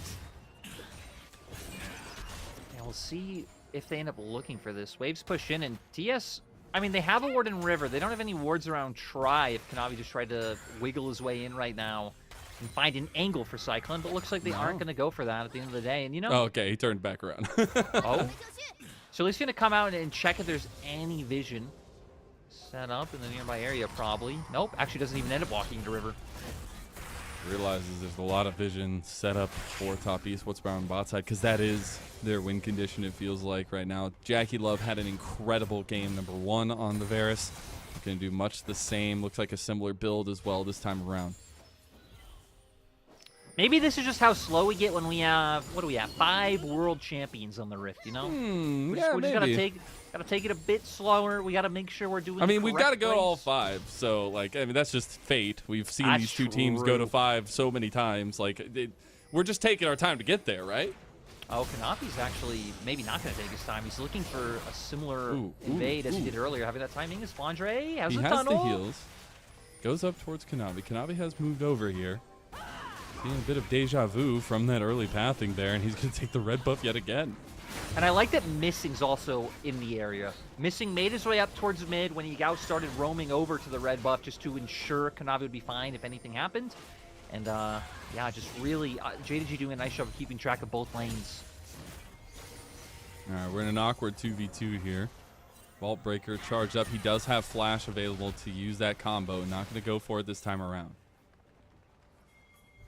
Both sides end up backing off. But we do have supports making their way over. More. Neither team wants to give this up. I want more bodies. Bring more people. Okay, top Esports are heading forward again. Remember, 369 doesn't have ult. That's going to be a re-engage there. There we go. Using the pulverize. Flandre not able to find a big angle on the other side. So 3v3 stalemate yet again. Their mid laners were hovering. I asked for more, but they're not going to do it after they see vision. We're just going to maintain pressure until grubs spawn. Is that the plan? Is that the play? Gotta assert dominance. I kind of like leaving the AD carries in the 1v1, but only if we see, I guess not a solo kill because all sums are up, but we see some level of gladiatorial battle down there. Ooh, nice dodge on the chain by Flandre with the all-in. Little combos there. You love to see it. For both these teams, I think JackeyLove and Ruler are going to have a lot to say as time goes on, but really the early to mid game is built on the jungle mid 2v2s, and a lot of the influence that Missing and Mako can have on the map. Now we're seeing consistently 3v3s running around the map. TES trying to deny the might spawns from JDG. They look like they will just get all 3. So neither team going to be able to contest. JDG were hoping that maybe they could find some sort of pick, or if TS overextended, didn't commit everyone up towards top side. That didn't happen, so now it means just a bit behind, getting back onto the bottom half of the map. Maybe they would have been able to steal some camps away otherwise. But still, Kanavi actually could just walk in right now. Still having a lot of time to assert some vision control down in bot jungle. Maybe antagonize top esports, come down towards bot side. There is an opportunity completed, and maybe an opportunity in and of itself for top esports.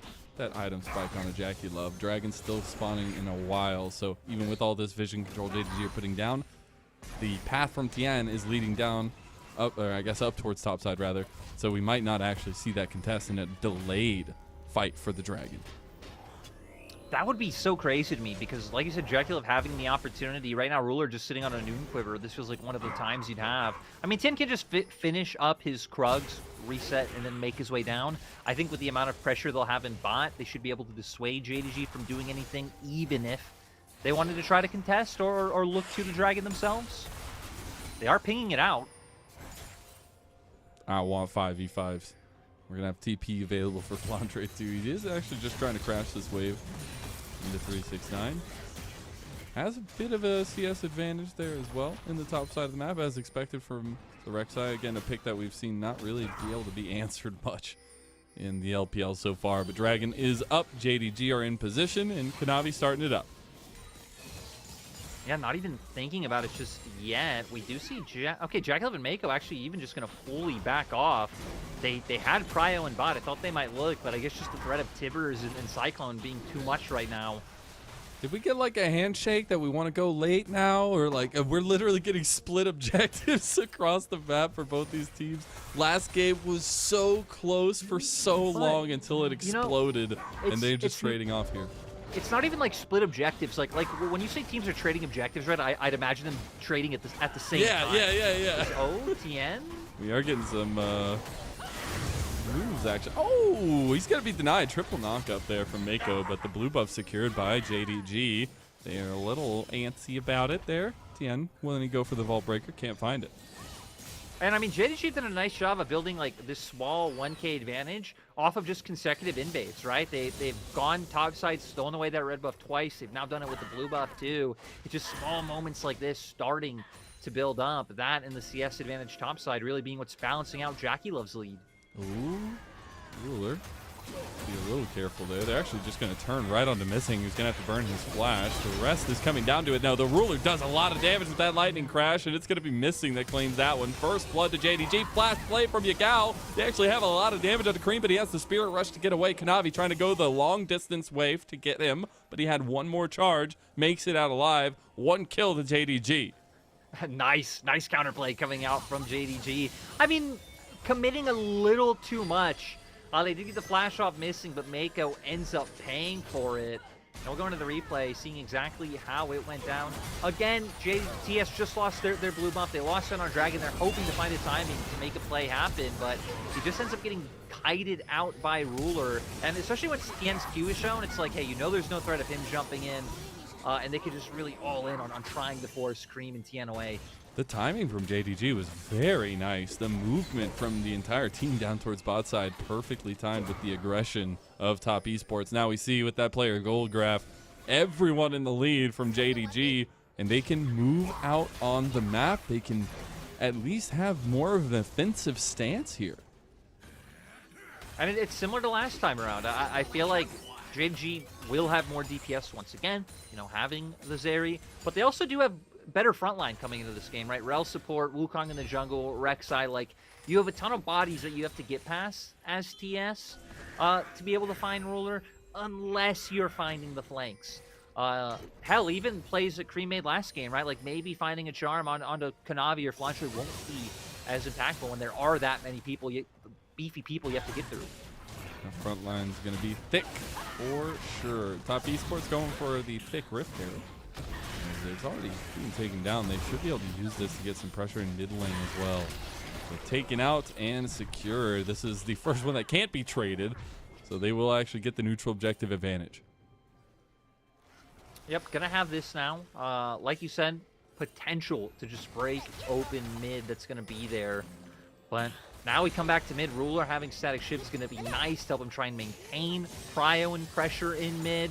You're really not going to have that many opportunities to try to answer sides now with Flandre matching the Ari, because I guess you could still send Vi down there, but he might be able to escape. I'm very curious at the lane swap, or at least the assignment here, where we have Yagao answering towards 369. I think the next big thing for JDG is how they get these engages kicked off. They need to have a bit of a front-to-back setup. They need to keep Ruler alive. You said that in draft. That's how they have to approach this. But the engage potential from them is huge. Yagao with the flash tibbers with the stun on top could be very massive for them. Yeah, it would be huge. And to go back to the lane assignments, I think it's about sending Flandre down to match the Ari, because, you know, that's where the Vi would want to play around. And again, there's definitely some potential there to find that kill, especially not having any magic resist for Flandre yet. Just going straight Thornmail, which seems like a bit of overkill to just fully complete the item instead of just sitting on Bramble Vest. But still, it would take a lot of commitment for them to be able to take him down. Rek'Sai is absolutely an obnoxious champion right now. And again, I just don't feel like we've seen, like, good answers into it. We've seen, like, sustainable answers into it. We haven't seen, like, oppressive answers into it. Now, I want to keep an eye on the proactivity of Top Esports. Their mid-game last game was very impressive, the way they were pushing and pulling JDG around the map. We know JDG to be very strong in late game, but Top Esports upended that in the game number 1. Now they have the Rift Herald. They can set up their tempo play around this next dragon. And, you know, that's probably exactly what they're looking to do. We can see TS committing for this now. I wonder if JDG answer, because Cream's already used his TP. They caught them along the wall. They go for it. And Ruler just on the back line pops his lightning crash here. Jackie Love gonna claim missing. There's a TP on the other side from Flandre. This is a 5-man Top Esports that are taking the team fight to JDG, and they catch them while they were trying to move to Dragon. Great timing to be able to find that one. They were hoping to be able to get more than missing, but still missing will be enough for them to at least claim this Drake. JDG had the option of just trying to answer for gold on the opposite side of the map, but decided against it. That was too close for comfort. That was way too close. Oh my god, he's just taking the express subway out Obnoxious. of there. It's actually insane. Oh, the Rift Herald does get spotted up in bot side, so he'll deliver some gold handily towards TN and 369.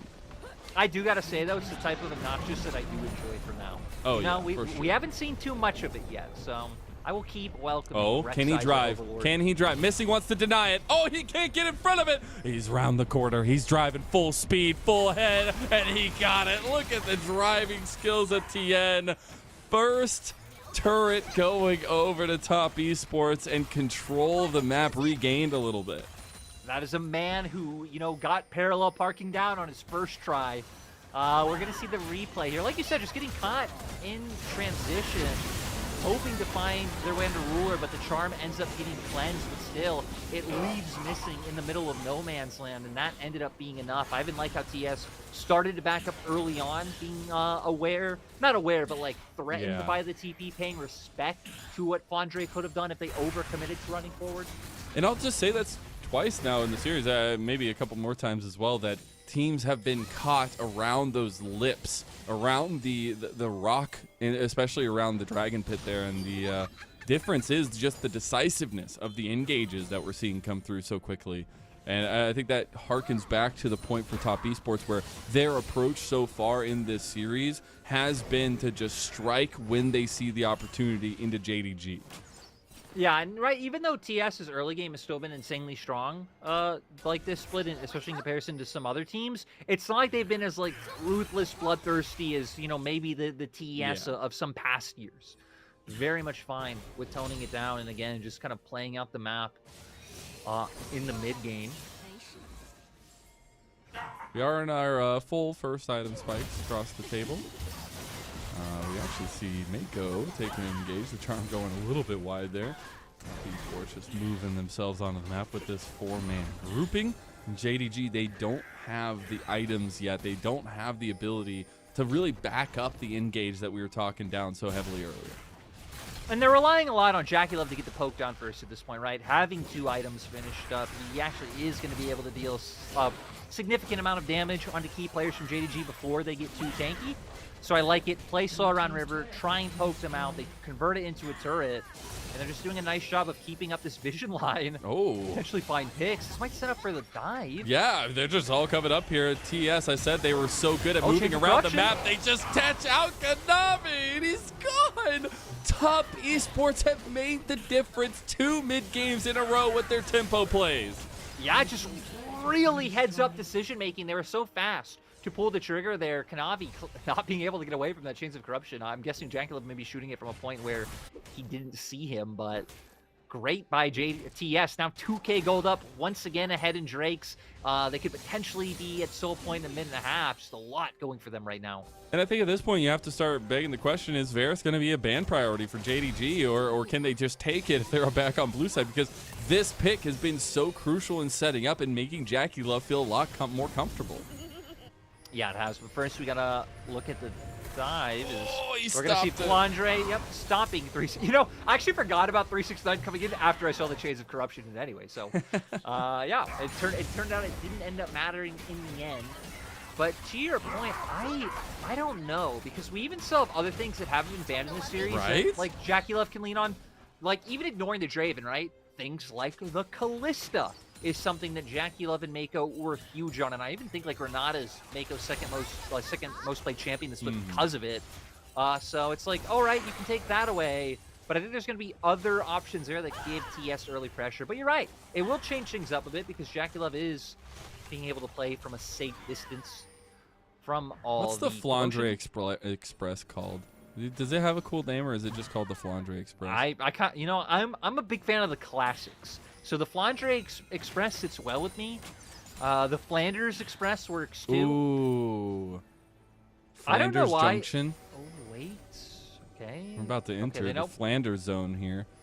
No, that doesn't work. Anyway, so No, we're gonna see JDG try to move up as the Dragon is spotting in about 10 seconds now. Top Esports would go to Soul Point with that one. And again, look, they're getting some shallow vision pushed in, having knowledge of the enemy. Oh! He's gonna pop his Whirlwind or burn his flash. Double Cyclone He's there. dead. He can't heal his way out of that one, and he is gone. Now it is a 4v5. And it's similar to last game where Jackie Love's pushing the wave. It gives JDG a small window to find the pick. Do TS People commit still to laying down want some it? hope?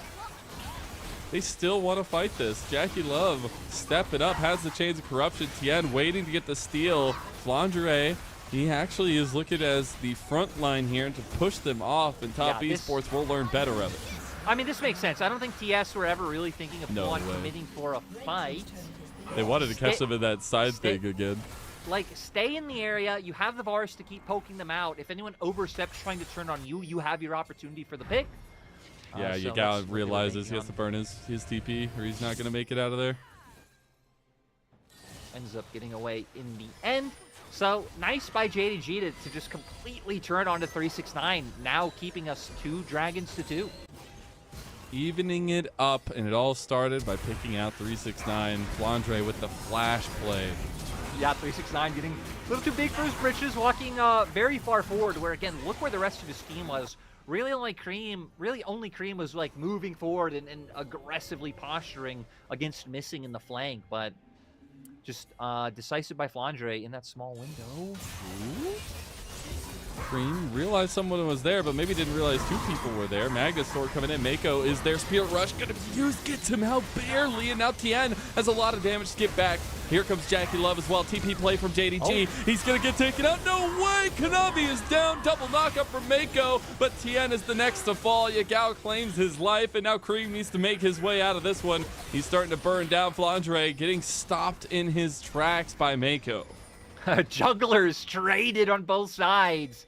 My God, the fact that TS were able to turn that around and find one is quite nice. But look at this. Looks like 2 turrets on the map going to be picked up by JDG. They already have been getting some vision in this red side jungle of Top Esports. And now, I mean, TS are going to have to contend with what they were doing to JDG in that last game. the fear that's going to be in them from some of the lack of information again. We do have a couple words laid out for TES, so at least going to be able to see these recalls. This is the JDG we were waiting for, though. We know them to be able to choke teams out once they have control in the map or they start feeling confident, and they are just pressing that to its fullest.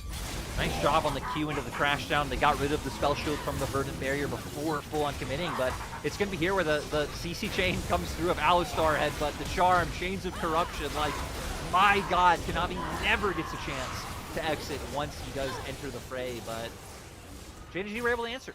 So I think overall JDG coming out the big winners of that play with the map control that they were able to garner after that by picking up those 2 turrets. And that's where we have to talk about Top Esports a little bit more in the way that they can approach this one now, because we've talked so much about JDG's teamfight potential, not only in the character they've built, in the strategies they've employed this split, but this composition itself in a game number 2.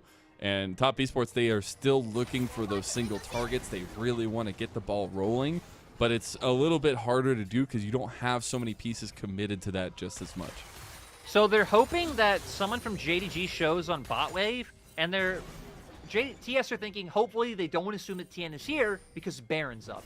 But 369 is teleport, so it means TS wouldn't really be under much threat of Baron being able to go down anyway. But JDG, I don't know if they read the play because, again, it is a pretty common one or what, but not giving the opportunity over. You got waited until the wave got all the way into turret.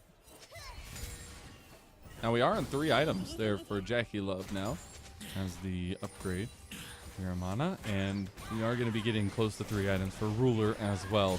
Jackie Love had an impressive performance in that game number 1. He had some really good moves within the team fights as well.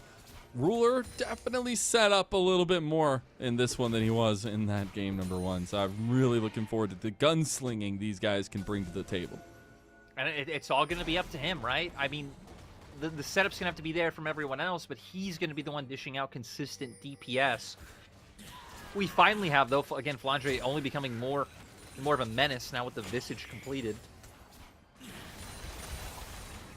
And we were also excited when Ruler came over from the LCK after, you know, having such high highs with Gen G. And he definitely made a splash in the LPL in his first year. Now looking to do so yet again. JDG start up the Baron. They have Flandre on the side, missing as a bodyguard. And you step up to this club, you got to watch out for those bodyguards coming into swing. Flandre is going to be pushed out by the TP of Top Esports. Baron stopped right now, but they're still positioning for a fight. There's a flash play. Bet they're split. They don't know which side they want to go for. Missing goes to the engage on top side. Flandre is on the bot side. Now Missing is less health bar than they went in with. And Flandre, oh no, Flandre gets caught completely out. He tries to void rush to safety, but he cannot. Jackie Love claims the kill. Cream, spirit rushing to try to get the charm, but the tempo now for Top Esports is they can move to the dragon if they want to. I'm just glad they didn't leave Mako behind. It looked like they... Oh, Ruler popped the lightning crash there, so that's another big cooldown used. Okay, so now JDG trying to make the play up towards Baron. We'll see if they commit to baiting out or if they just end up taking away this vision. They're just baiting it. They're not going to be crazy. Maybe, I guess he didn't know that Tien was already just in the dragon by himself. Oh no, they knew that they would just walk up, but that's a tanky cow, and he has hordes, baby. 369 going for the flash play, can't get it. Tien goes for that vault breaker, and here comes Cream yet again. He's got the spirit rush back up, and he's over the wall. Ruler, the only one left to live, and he can't hold against the tide. That is Top Esports. A quadra kill for the 9 of Top Esports. Huge team fight coming out for TES. 369 picking up so many of those kills, finishing off his Sereldas off the back of that. And now they can just get back on the map and earn straight 2 dragons. What a play. Top Esports hanging with the best of them, proving why they're that second seed. And they've just been waiting for the competition to approach. Now, they are onto the dragon side of the map. Flandre spots them out, but they will start this one up. And this is Soul Point for them on a Mountain Soul. Yeah, they should be able to pick this one up. Not having as much DPS with Jackie Love, of course, being down. But with the Death Timer still being there, with Ruler still not being up, it seems like JDG not even going to think about even posturing in front of TES. So now, a lot of control. 2K gold lead, not much, but finally seeing the gold standstill break in one direction. And it just feels so right to see 369 popping the hell off. We came into this series saying he's the best top laner in the LPL, maybe even one of the best in the world. And he's having a hell of a performance on an Aatrox that he was kind of rebuffed early on in the game. The Rek'Sai is hard to play up against, but now he's finding impact because they cannot focus him. They have to focus so many other pieces of top esports in the team fights. Yeah, and again, we were, oh, we're going okay, right JDG. I see you. Let's see if they want to go for the 50-50 here. They might just be trying to take the game off of an engage on the back of it. It's already down about a quarter health here. Tien looking on the backside of the pit, but here comes JDG's engage. They take out Flandre so quickly. Kanavi, he finds Jackie Love, the double Cyclone, but Ruler on the other side's got the damage now. He's got the AoE, but he's got no team. Everyone's got it. Jackie Love and Cream. Here comes the cease and desist, and they want to use it onto JDG now, but they get turned on its head. Flandre's still alive and still kicking, and Jackie Love, he's gonna get taken out by the monstrous beast that is JDG. They over-aggressed. Mako did such a good job of creating space for the rest of the team to find those first 2 kills. And now JDG actually gonna be able to turn this into a Baron. Ruler is pumping the damage now as well. He was able to dodge out of a lot of the re-engage that top esports were throwing their way. And that's the problem with top esports' comp. They have to go full ham every time they do. Cream is here full health with Spear Rush available. He can be a nuisance, and they don't have Smite. So here comes Kanavi out of it, but Cream wants to get in there and steal it. He's not going to use a Spear Rush in. The Baron getting low. He goes in. Cream gets it. And the final piece to the puzzle for top esports comes alive again. He takes out Yagao, and he takes out JDG's hopes of a Baron. The man walks in and just takes the cash straight out of the register. JDG, what are you doing? Not able to deny him entry, trying their best, but that is a big reprieve for TES. No way, man. No way. Oh my God, Cream, dude. I cannot speak more highly of this guy. Just a year and a half ago, there were some doubts as to where that consistency went from him. But man, on top esports, he has been making the difference in this playoff so far. Yeah, I mean, finds the way in. Again, sadly, no jungler there for JDG to be able to confirm that one, but you gave such a great window. And Cream, 2 games in a row now, having such big game-defining moments. It's really been great to see. And it's not on a Karma, it's not on a Facilitator, it's on an Ahri. That combos well as a dual carry potential for top esports in the combination with Tien. And they are the ones that are taking advantage now with a little bit of that lead in their direction. But it's still a very even game against the JDG, who we know is so lethal as time goes on. The good thing is, look at the timers on the top. Like, they sync up quite nicely, as TS should be able to at least maintain prio to be in the advantageous position for that next dragon, for what would be their soul. So hopefully they can leverage this well, not get picked off by JDG.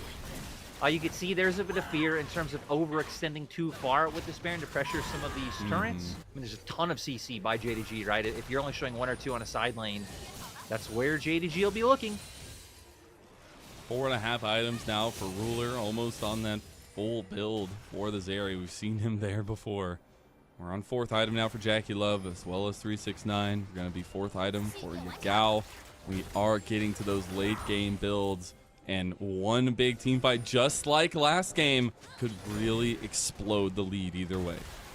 Yeah, with the Yao finishing up that Morello, I think he's just consciously saying, like, hey, this next fight is the big fight. I just need to have as many stats as I can, finish up whatever I can finish up. And we're going to see now if that's what they opt into, because TS now trying to force their way into River. Oh, they can force it all right. I was going to say, even if they wanted to be a bit more cautious, they could have even waited for this next wave to use their buff on, and again, guarantee prio walk into River. Yeah, big thing I'm looking at is wards right now for the top laners. We are just going to get the TP in from Flandre. He has completed his Hysteric's Cage, so he's even more tanky. 369 has just walked his way down here. Kanavi On the other side, Mako already chunked pretty heavily here, Lyric. They're going to be in a little bit of trouble. Flandre can play so confidently, and it's all about Ruler. It's all about playing around JDG's foremost carry. We'll see if they can do so.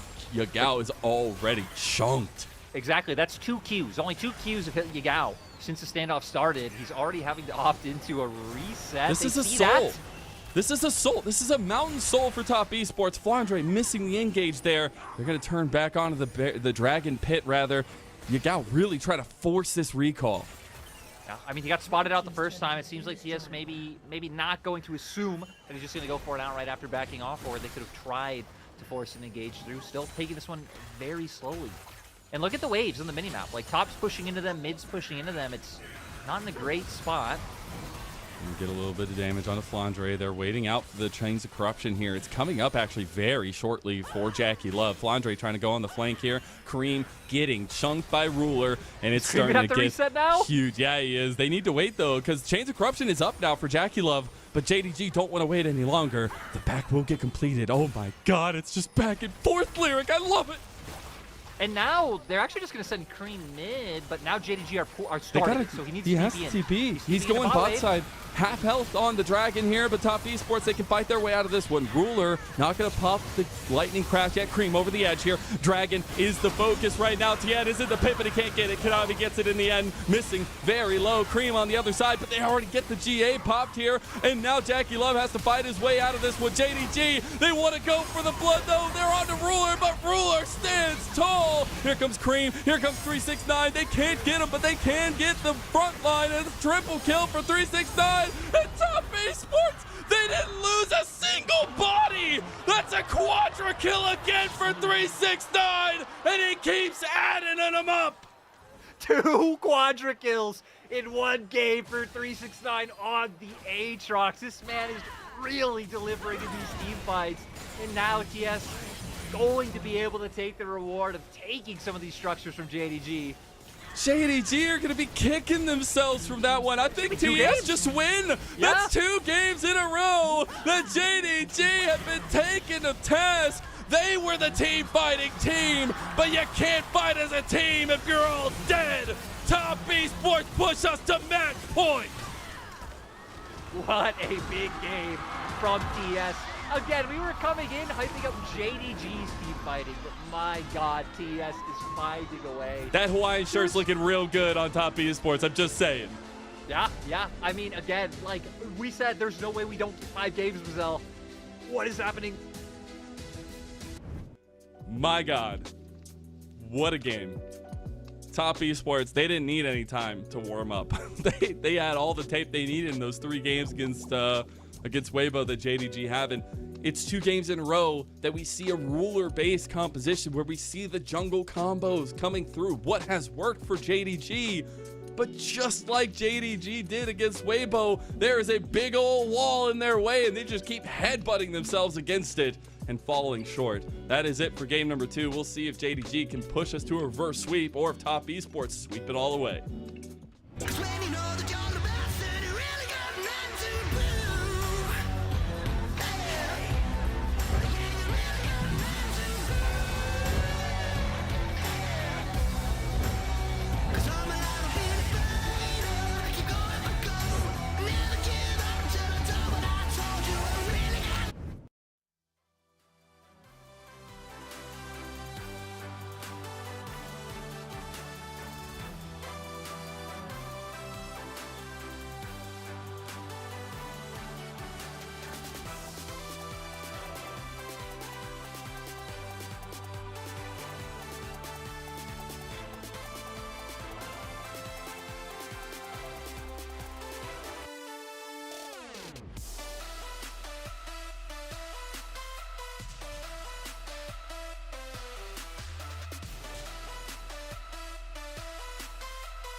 Welcome back, everyone, to the LPL Spring Split Playoffs. I'm Mazel. I'm joined by Lyric, and I don't know what world we're in, but it's not the world I was expecting. A 2-0 start to this best of 5 against JDG. Top Esports have had so much success playing around their pick compositions, and Cream finally gets his MVP, and it's because he stole the Baron. I mean, deserved. I thought because of the double quadras, it was like a lock for a 369 to get it no matter what. But again, my God, Cream has been so insane these first 2 games. Like, this TS, in terms of individual performance, are firing on all cylinders right now, and it is looking beautiful. We were talking about it, like, even now, I could not believe a world where this series ends in a 3-0. I can't, but TS just somehow, they put themselves on the cusp of doing it. What's crazy to me is it's been very tight-knit games both times around, but it's Top Esports who are out fighting JDG, which is not a sentence that I feel like we can say very often. And like, it's one of those things that, right, this is not done yet, but if it does end up being a 3-0, like, it will be very deceiving on paper for people who don't watch the series, right? Because both Game 1 and Game 2 have been incredibly tense. Both teams, like, not wanting to overshow their hand, not wanting to overcommit to a fight. A lot of trades and objectives, like you pointed out in that last game. Like, yeah, it's just been really close, but it's been some of these small moments that have edged it over the line for TES. Again, a lot of Creams engages. The parents feel that came through. Like, it's is been insane. Twice JDG have gone to the rulers very well, and twice they've been left without any water. Cream getting a massive Baron steal, but also a kill on the back end of it. I love it. In the break, I did open Twitter and I saw like Kelsey laughing about how, like, you know it's gonna happen. Everyone knows it's gonna happen, and it happens. Like, it always does in LPL. Whenever it looks like the steal's gonna come through, he's not gonna back off. It does. But yeah, now for JDG, it's like I wonder how you readdress, like, how do you get a new look coming into the next draft? I've really loved the Rakan ban that TS have been keeping, because Mako doesn't really play that himself, and that's a huge champion for missing. They clearly don't want to deal with, like, any, like, too annoying of side lane pressure and something that does just win a lot of 1v1 lanes in the TF. So a lot of the things that JDG were leaning on in their last series and throughout the split are being taken away. And I know Cream got a lot of praise for that one. I have to give more props to the 369 man in the top. 30% damage done on the Aatrox, but also just so much backline access against his old organization. Again, I think it has been an interesting change for Top Esports, grabbing a lot of important pieces to other teams, but 369 coming back home to Top Esports. And I think him against Flandre is such an interesting matchup in and of itself. The Rek'Sai looked so good early, but 369, he just knows how to do it in the late game. Yeah. He's, man, like, one of those fights my eyes were following, like, Dracula like, getting engaged on by Flandre, and it's like, wait, 369 got a kill. Wait, 369 got a second kill. What's going on here? Quadra? Yeah, exactly. Wait, that happened twice? Oh my God. It was pretty big. So again, everything's going to be up to JDG now with what they want to change. You were questioning in that game of, like, maybe we see, like, a Varus ban come through, but again, does that do much? Like, at this point, TS haven't really shown much yet. Like, I don't even mean in terms of showing new things. They haven't even shown on, like, other picks or other styles that they were leaning on in the regular season. So yeah, it still feels like there's a lot more that TS can fall back on, even if JDG do come up with some answers. The Lucian ban has been a prio ban for Top Esports against JDG, taking that one away against Ruler. If that gets through, I could see a world where they retool their composition around a bit more of an early game setup, even though Ruler is a great late game Lucian. But those are the questions that beg themselves, because not only do we have to focus on what that bot side is going to look like, are we going to get another Ruler composition, but we've got to find a way to, if you're a JDG fan, to slow Cream down of some sort in the mid lane, because that combination between him and Tien has been the lethal weapon so far in this series. I agree. Like, again, literally, like, I care either way, but taking away the Ahri would be huge. Looks like it's going to be an intense battle for game number 3. Look at the smiles there from 369. and his old friends a nice hello and how do you do in this series. And as we head back to it, it is a lot of questions begging of JDG, a team that we came into this one saying they were so ridiculously strong in the team fights. They relied on Kanavi a lot of time to be the driving force, the engine, and his combinations, at least with Yagao. We haven't seen that work out just yet. Yeah, again, I actually like the point out of the Ari. Like, maybe that should be something that JDG really look to take away. And again, whether that's a ban or a pick, we'll see.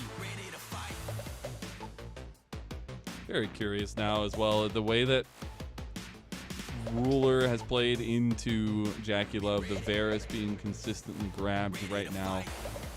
A lot of the engages from missing, going a little bit wide. I would really love to see some more execution style, at least, for JDG in that way, a team that we know is so strong in that way. But I think the biggest importance right now that I've really loved from Top Esports is they were always a pretty good early game, like we had mentioned, but also their mid-game decision-making has always been clean and decisive.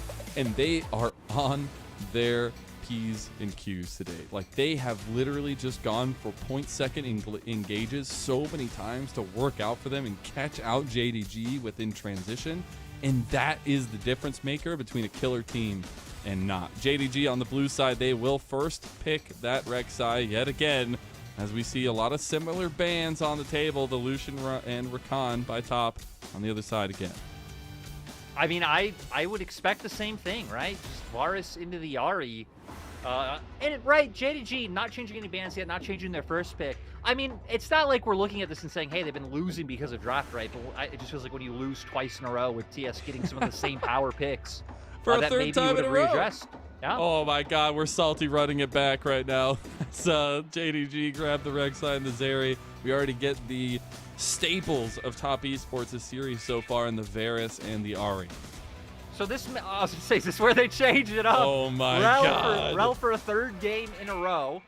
Again, it was not a draft problem like why JDG lost either one of those games, right? They were incredibly close at times to winning both. Like you said, to just run it back, that is something else. And TES actually potentially going to be the ones to change things up. Sure, we had 369 on that last time, but the vibe was what they locked in third. Well, all right, I like it. We're back in it. Deja vu aplenty. We have everything locked in that we had last game. And honestly, if it ain't broke, don't fix it for Top Esports. And yeah, keeping up the same pace. I wonder if JDG are going to instead ban two tops this time. Like, I'm assuming you keep the Rumble ban, then maybe they take away the Aatrox as well and try to push 369 down further. But even then, even if things like Renekton aren't super great into Rek'Sai, or again, there's other generic tanks you could pick, right? It feels like 369 is going to do just fine. I mean, you could always count on 369 to be able to get through, but no.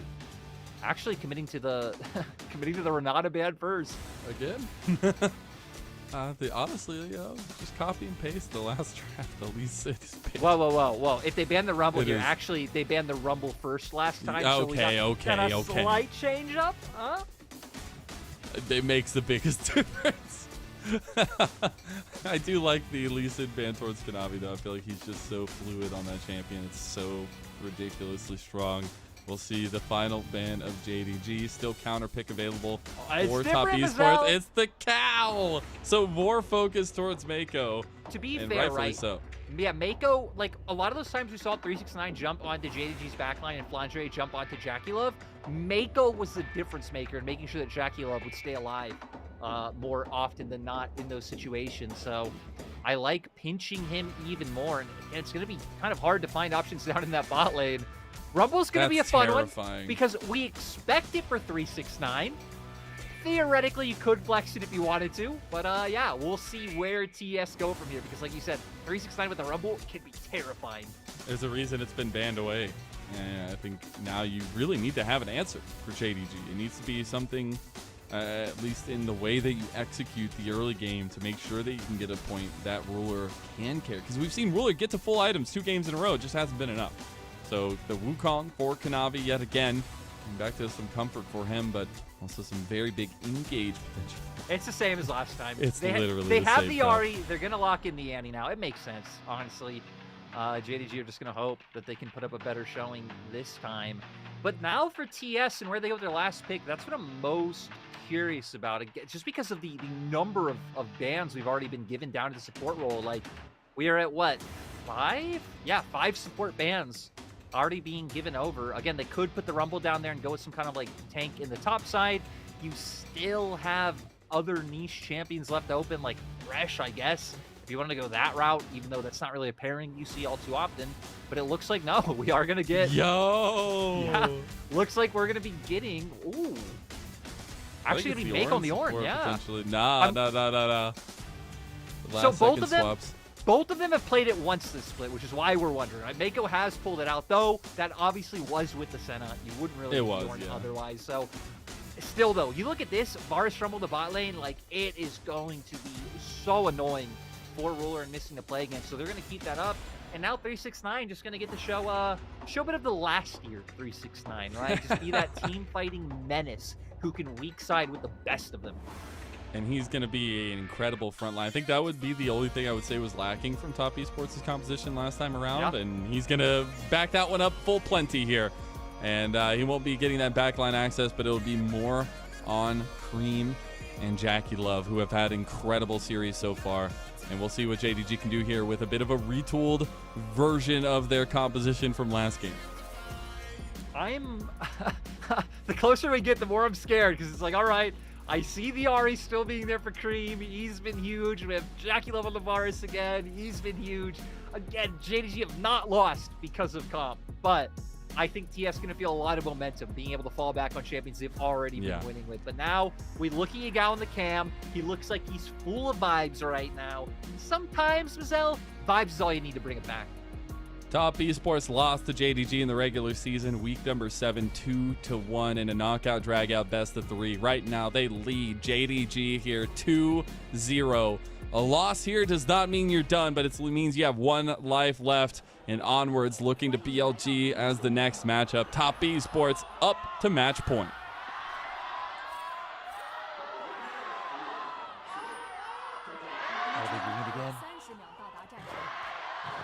Flandre, it's not a dance-off. Don't fall for it. Don't fall for it. Oh, he is? Flandre, don't fall for it. No! Flandre, my boy! Jackie Love gets first blood at Top Esports. That momentum is rolling. 2 games in a row. TS stack topside. 2 games in a row. They find a first blood off of it. And better than last game, this time it gets on to Jackie Love. TS. Oh my, like, can do no wrong. This is actually just so unexpected. Again, like, great by TS using all that time so well to come into a 3rd game with an advantage now, like really taking over in the series. And they have a comp that works really well into JDG's comp, I feel like. They can move a lot, they have a lot of lockdown, a lot of peel, but also just the setup and the spacing that they have in the team fights. We'll see how that execution goes down, but so far, early advantage for Top Esports' bot lane. We will see both junglers starting on mirrored side starts. We already expect the TS bot lane to be able to maintain prio. I mean, you have a Rumble. He's going to be able to poke you out, bomb it. And again, 369 is going to be fine up in top, so we know Tien just going to be able to dedicate all of his time down to this 2v2 lane. Do you think that was Mako's call? Do you think he's like, oh, I remember playing with Flandre. I know we can catch him out in the game 3. No, I don't. Manifest, all right, manifest. Probably not his idea. Just really nice use of that flex pick. 7-3 in the support role here in the LPL. Good numbers, and it makes sense, right? When you pick Rumble, it's to have that dominating 2v2 and bot, and a lot of teams in LPL great at snowballing their advantages. Navi gonna show his face mid. Try to get up towards this top side of his map at least. Just showing off on the Cream. I think maybe trying to get the push in a little bit more for you, Cal. I think we'll get another situation where it's very slim tidings in the fighting early on. Both teams looking towards that mid game. There might be opportunities for TS to find more action, especially when they get some heavy trades off around bot, right? Like, you wouldn't assume it now, but assuming they're able to stack another wave in the future after a lot of this trading comes off, it's like you can bring Tien down, even if you don't dive, try to zone them off turret. So there's options there. And hell, actually looks like they are just going to look for that right now. Dude, it's ridiculous. We just had the stat coming on screen. 8-0 for Jackie Love's Varus so far this split. And here they're going to find even more for him. The flash is coming out. Nice juggling, though. Missing gets the knockback on a Jackie Love, but he gets the kill anyway. He's going to have to flash out from the turret. They want to try to find Ruler now. Can he get the outplay here? Ultra Shock Laser connects onto Mako. They just need to get the damage down there. As Mako, maybe in some trouble. Yeah, just going to get the flash out of Ruler and give a kill back. I mean, TS were thinking of recommitting, but realized they couldn't. Look at the health bars, and Ruler still had both of his sums up. So we're under threat, and we saw why they paid for it. Still 2-0 for Jackie Love, 1-0 for Ruler. I love to see it. I set up this bot lane coming into it because I was super excited about it. 2 legendary carries, but there ain't not enough space for both of them here. And at least both of them getting kills. We see them find it, but the Aftershock able to make Missing durable enough to where they're having to tank so many turret shots, right? They're only level 3. They don't have that much health to play with. And as TS thought about re-going back in, it gave Ruler the opportunity to flash forward and find that kill. Had they committed to a second dive, I feel like the same thing would have happened. So nice by Ruler to be able to find that back. His 2 longswords. But look, Jackie Love already coming back to lane with the serrated Dirk and a tier. I like that, though, from Ruler, just to call and pull the trigger on it, right? Because if you don't get a kill there, then you're feeling so much. Oh, of course. I mean, they gave you the kill. Yeah, and so being able to kind of capitalize on that's really big looks. But now we got to look at the first objective spawning in about 15 seconds. Kanavi already on bot side. Will be spotted out by the ward. Okay, yeah, you're going to back off. Luckily, that happened because, yeah, no flash on Jackie Love. Did have to use his in the last exchange, too. But look at the river vision for TES, being really solid with spawn out Kanavi with pretty much anywhere he does end up going. And like you said, right, it's been a slow affair the first few levels in this series. It's been a lot more about, especially like third Drakes is really what it started to pick up. But ults are going to come online soon for our top sides of the map. 369 has level 6 over Flandre right now in Tien. Oh no, Flandre. He's going to call that horn here, no doubt. He doesn't have the mana for it, actually, but the wall bang, and Tien gets the kill in the end. So, actually getting a bit more aggression this time around. And nice timing, too, with the grubs being up. 369 not going to be able to provide much, but still, him being around should be enough threat to dissuade Kanavi from at least taking all 3. Or maybe not. Yeah, I think Yagal, having gotten back in the TP for Flandre. Oh, Cream just getting tibbersed.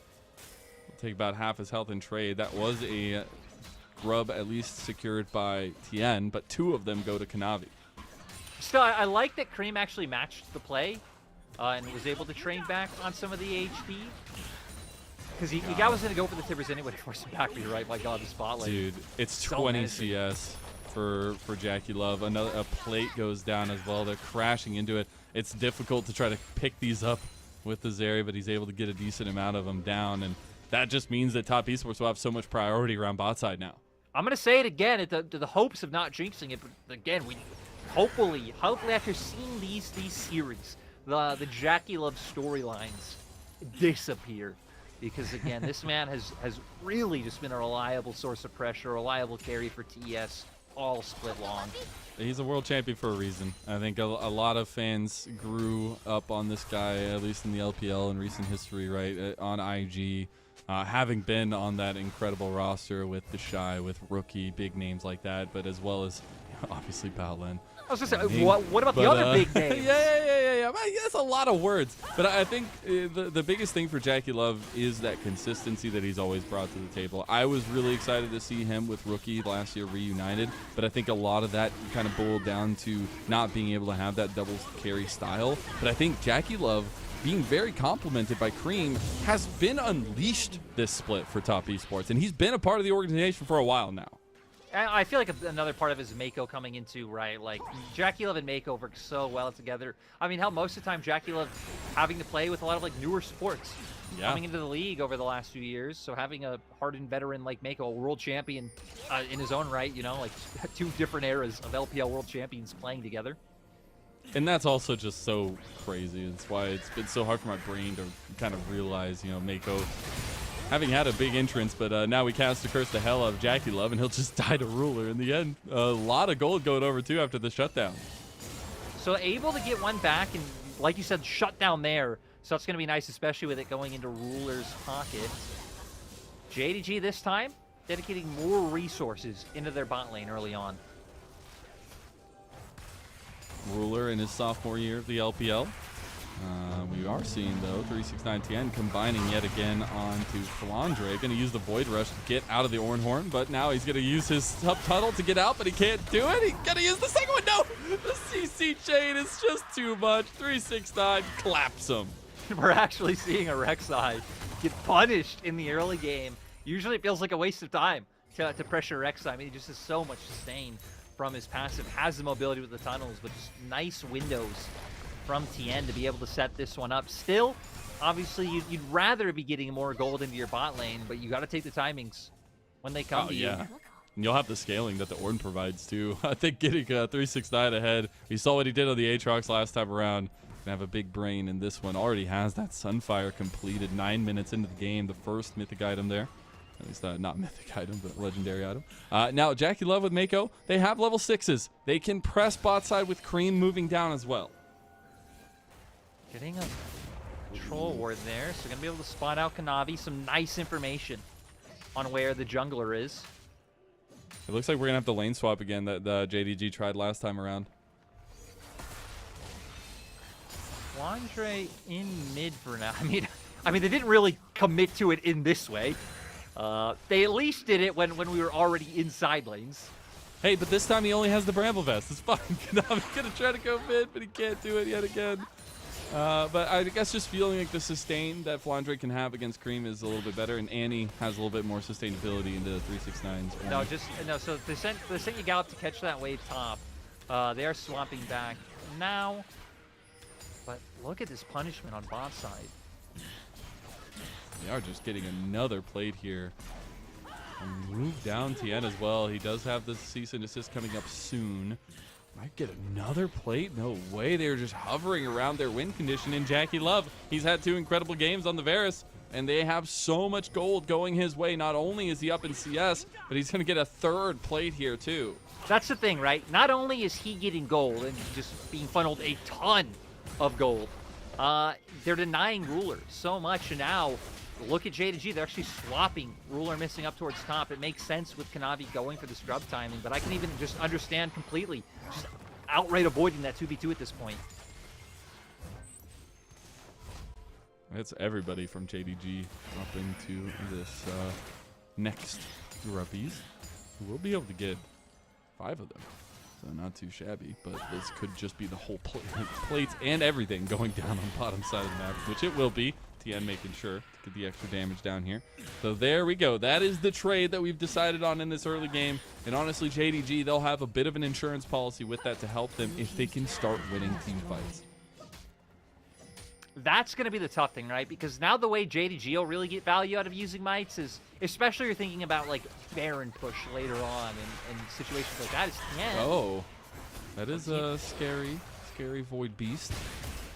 And just pushed out. That will get collapsed with the equalizer on top side, so Mako going to use his ulti there, if nothing else of it. Yeah, doing a nice job, right? You were making the play on bot. Enemy team goes for the trade on top side. You have Rumble, which is just so fantastic at being able to counteract those plays with the equalizer. Dragon's going to come up in 30 seconds. And if we look at the state of the map right now, Cream's coming to catch this wave bot. You already have Jackie Love pushing in mid and TN here, so you would assume this should just be a Drake that'll go over to TS. I'm going to back TN out of here, though. Nice. The Prey Seeker from Flandre just going to be a little annoying. But actually get the Sundered Sky completed for Kanavi, so he'll have a lot of strength coming out of lane. Jackie Love has taken his assignment with Ruler in mid lane. And that's where we have to start thinking of what these first item spikes do for either side. A lot of that teamfight potential going to start being available for JDG after a couple items, but not yet. Exactly right. You always look at, especially this like 4-man core bot side that TES has, and like on one item they'll be able to do so much. Varus and Rumble especially, as we see once again the opportunity being there, Malignance being finished for Cream. And they've been able to maintain control with the prio that the Varus did have. So 369 and Yagao up in that top side. They will have TPs available soon. Both of them have a lot of potential to stop each other's TPs. So it's going to be a bit of a game of chicken there if we want to get a full committal fight around the Dragon. But TES are moving in, and they will just secure their second of the game. I think it makes sense, right? I mean, TS in this 4v4 would just be too strong with the control that they have, having control wards in the entries to River 2, denying that information. JDG are kind of just playing a reactive game right now. We'll see if they try and set up any plays around mid with this control ward, but even then it would take a bit of a mistake coming out from TES. And this is, again, a series that we expect to go to 5, that we do not expect to have a sweep. In Top Esports, they've come and upset those expectations. They find themselves almost 3,000 gold up now in an early game that we said is such their strength to get snowballing. And the saving grace of JDG, 2 kills on Ruler on the other side. If there's going to be a difference maker, it has to be this. Maybe they do actually just catch out Cream. He TPs aggressively, Spirit Rush over the side. He's alive and well, and he's going to get the collapse from JDG. JDG, nice job punishing that overzealous, we'll say, TP by Cream. Not going to have that ult available now, which is really going to limit a lot of the threat he would have on Ruler especially. 369 is so big right now, though. Oh, cannot be recalled, so yeah. Yeah, they just can't take the pressure. There's going to be a TP into bot side from 369.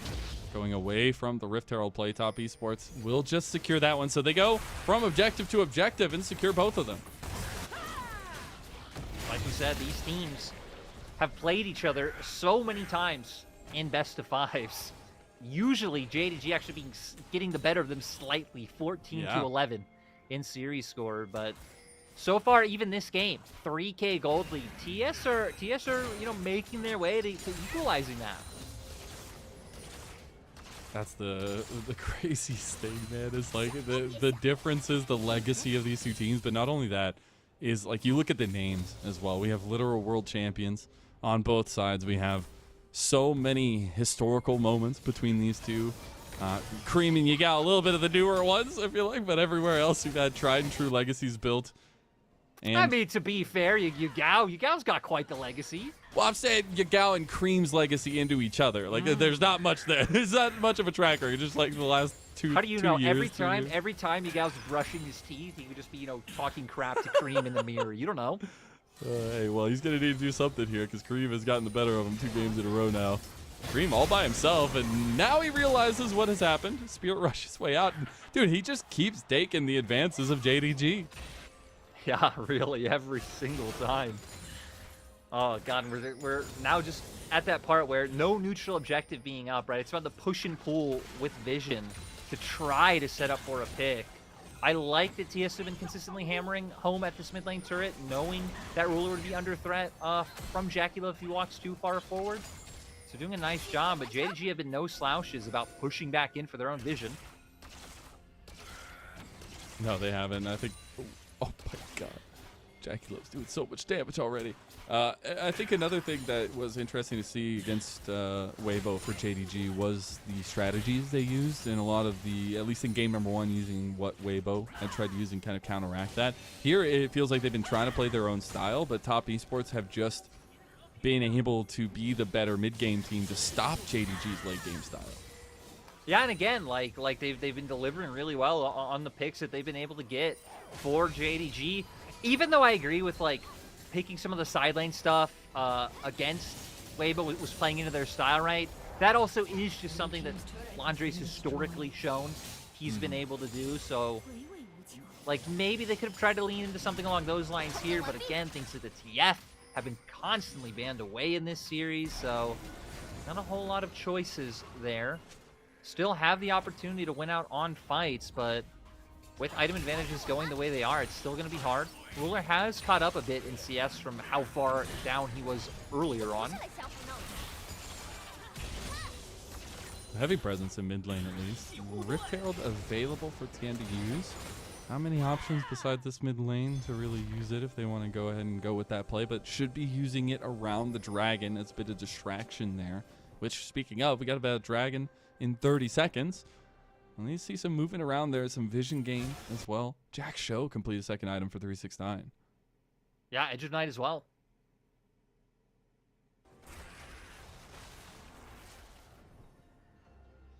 pretty big as we get to those second item spikes. They're still waiting on them, at least for Cream and for TN. TN's just going to start up the dragon as soon as it spawns, it looks like. Kanavi is right around the corner, but they've caught Cream out again. This time, I don't think it's Spear Rush. Oh, okay. I was wrong. It's available. It's ready. It's okay. Oh, yep. Ends up surviving just barely. At least TSTP is going to be able to make back in the play pretty easily, but it's allowing Kanavi to be able to take away a lot of this vision to the base that TS already had. Oh, okay. So TP going to be used from Yagao. That's also going to be Cream joining. Looks like we're going to get our first 5-on-5 tussle here. Rift Herald used as that distraction in mid lane. It's something where Top Esports can just give this one and take an outer tower. Yeah, it looks like that's the plan for now. Hard course in this 3 minutes. Everyone's getting all the way back. They haven't even started the dragon yet, so now Top Esports can move back around. Ruler's in mid lane right now.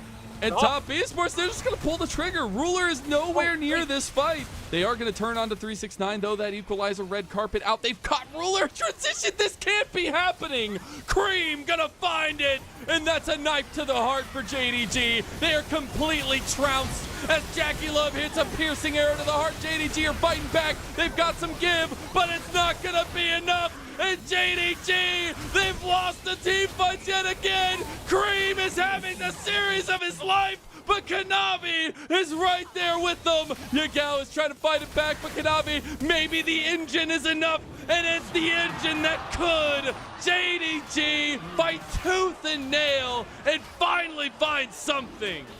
It was so close. It was so back and forth, but JDG managed to come out on top, and now going to be able to get themselves a first straight.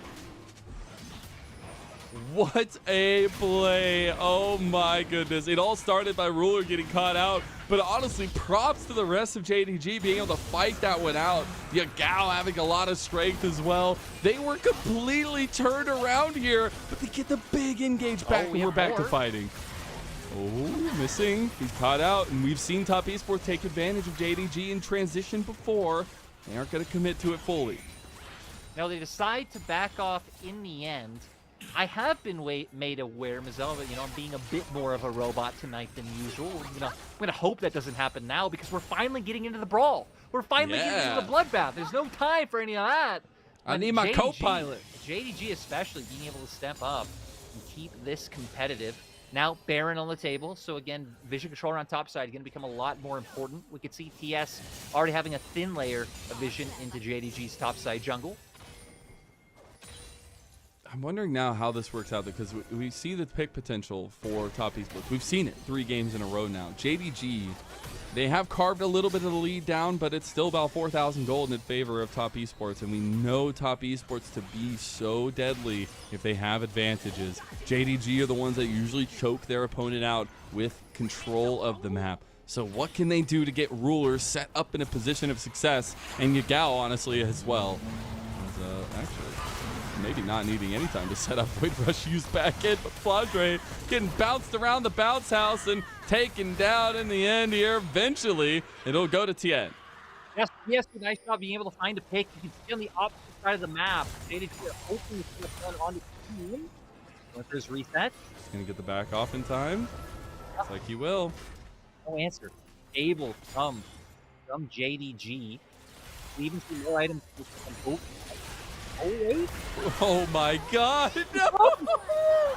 Not again, not like this! We set him up so hard and he falls so much harder. A big pick out for Top Esports, and that's been the name of the game so far this series. And now, we're getting further into a gold lead for TS. 5,000 now. And they're playing both sides. Look at 369 having no fear, knowing there's no threat to him right now on the map after the pick on both Flandre and Ruler. And now Cream's going to be able to get this wave out, which means now he's going to have to use top. This and get more breathing room for other members of the TS to walk forward and get more vision and just cycle, rinsing and repeating. I just also look to the fact that Top Esports not only have a lead, but they have 369 on an Orin. They have items that are going to start getting upgraded now as well, that he's hitting the level spike for it. And the team fight potential later on is still going to be in JDG's favor, but not as far as you might think. And Top Esports now looking for the two members of JDG that they've caught out before, missing in some trouble. Kanavi getting his way away on the north side of that fight. They are in some tussles now. Top Esports are just hunting around the map.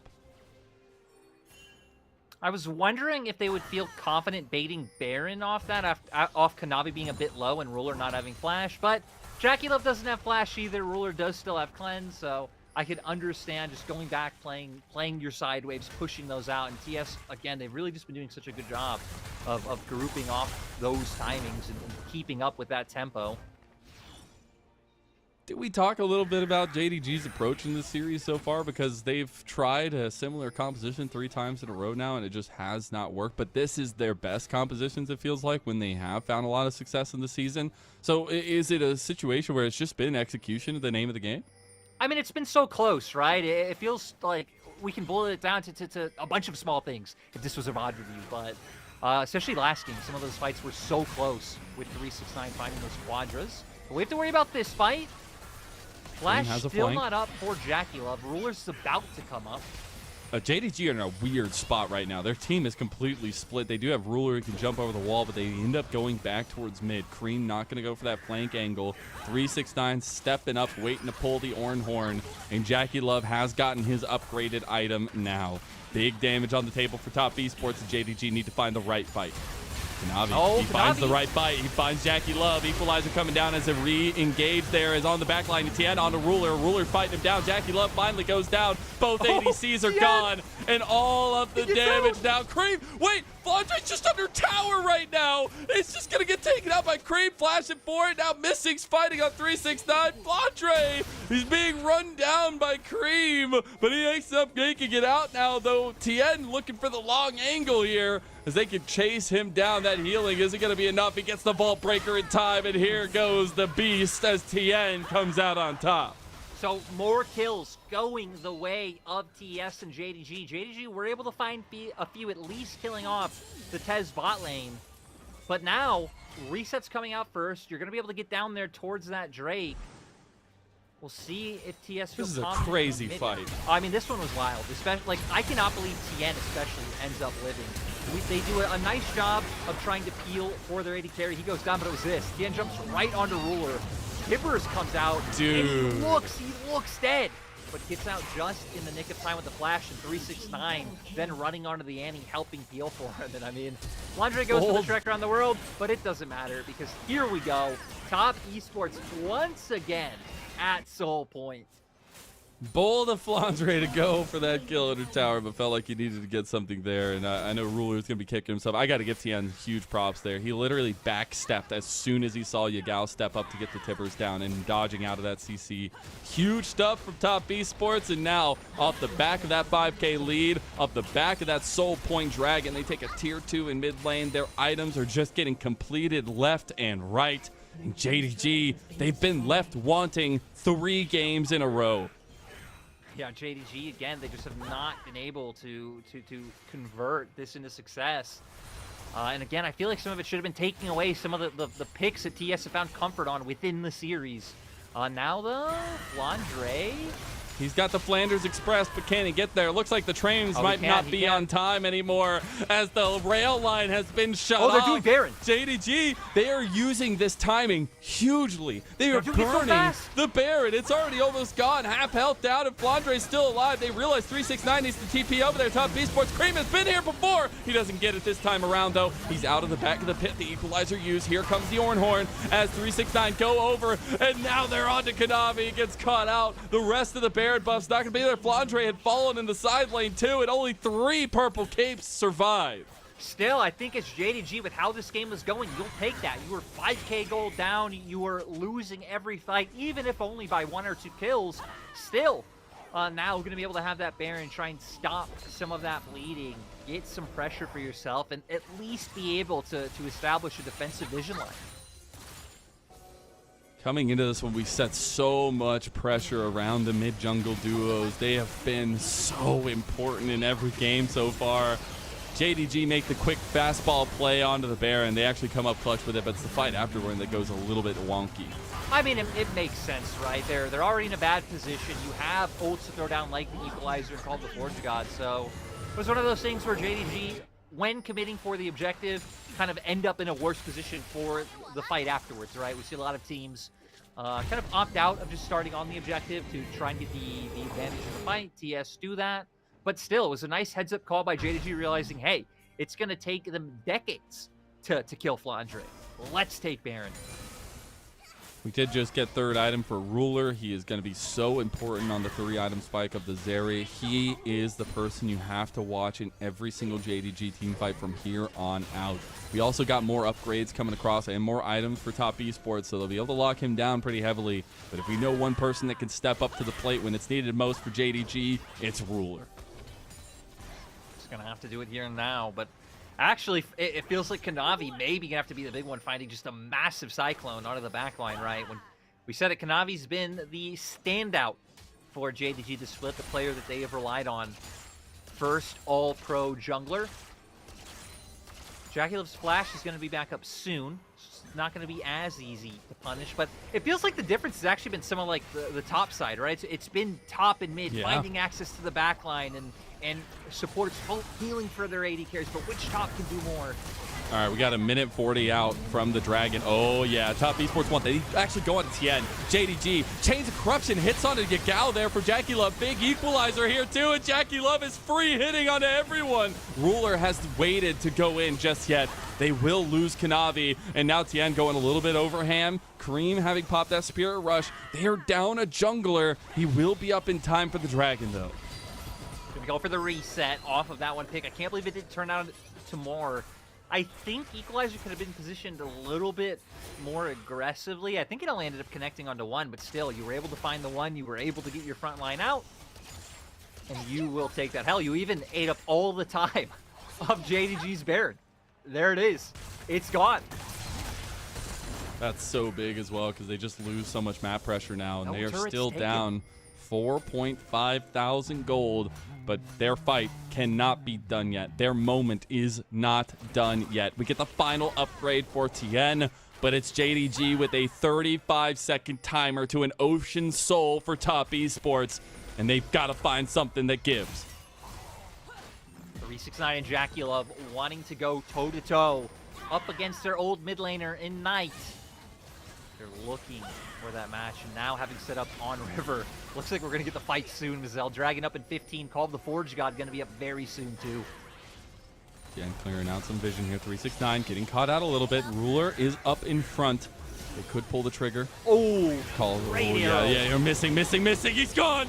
Oh no, that's the front line, and that's all they needed. The call of top esports is alive and well as they find the back line. They end up getting Flandre there to take down JackieLove, but he's all alone. All four will bite the dust, and Yagao is the only saving grace left for JDG. Top esports do not care about the organizational rivalry with JDG. They said, hey, this iteration of the roster is just flat out better because, my God, are they dismantling JDG. And there is not a world where that makes sense. That sentence is insane. That they have dismantled one of our best team fighting teams in the league. One with so many stars, so many big names, and so much pressure behind them. While this isn't said and done, top esports have struck a mortal blow and have a massive, massive gold lead. I mean, they have Ocean Soul now, which is going to be huge, being able to get that heal. Even if this turret isn't dead, this turret is like, it's fake news. It gives a false sense of security to JDG if they play around it. Oh, we're missing. Here, though. I mean, yeah, missing, trying to inch forward. I think was hoping to find the angle for the perfect engage himself. At the same time, 1Q did that to Ruler's HP, very easily able to capitalize off it going forward. And then, I mean, they try to get something back with Kanavi Flandre jumping in on the JackieLove, but the damage has already been done. Now it's Soul, now with the base being pretty much cracked. I mean, you just gotta go and sneeze on it, and that turret's gone. They're gonna be forced, like, threatening inhibitors, tune, everything going the way of TES. And that's why you grab the Vi. That's why you grab all this single target setup, because we've seen that top esports just have the angle. They know exactly where the weak links of the armor are, and they continuously find big charms, big cease and desists on to Ruler and Yagao. the big damage dealers right now for JDG. And Flandre, he just can't be enough of a front line. Top Esports will take that momentum. They'll take this massive lead, and they'll start up the Baron now. Now they're going for it, but look at how much space that JackeyLove and 369 are buying. They're going to walk right into the Ornn. That's a Void Staff completed for Eek Out. They feel like they have a fight here. JDG do not want to give over the Baron. They got the last one, but it came out with a heavy, heavy cost. 369 is playing so far up because he has that Call of the Forge God, and Flandre ending up dashing away. JDG just tried to go for a mid lane turret. They're going to be turned around on if they give any more ground up. And now Top Esports with 4 members will push them off of it. Kanavi just wants to force it, ends up getting it. Yeah, a little bit of indecision coming out from TS, but it might give TN a really big flank. Top Esports are fine with the posture, right? Because they have Ocean Soul, right? They're going to have more sustain in these long, drawn-out battles. They just have do the this poke again from the Varus to play with, exactly. They don't mind this situation whatsoever. But look, once again, JDG playing with the waves mid. They actually have a wave just being crashed into tower bot. So They finally realized. JDG are making like good decisions right now. It just feels like they're way too much in a hole for it to really matter.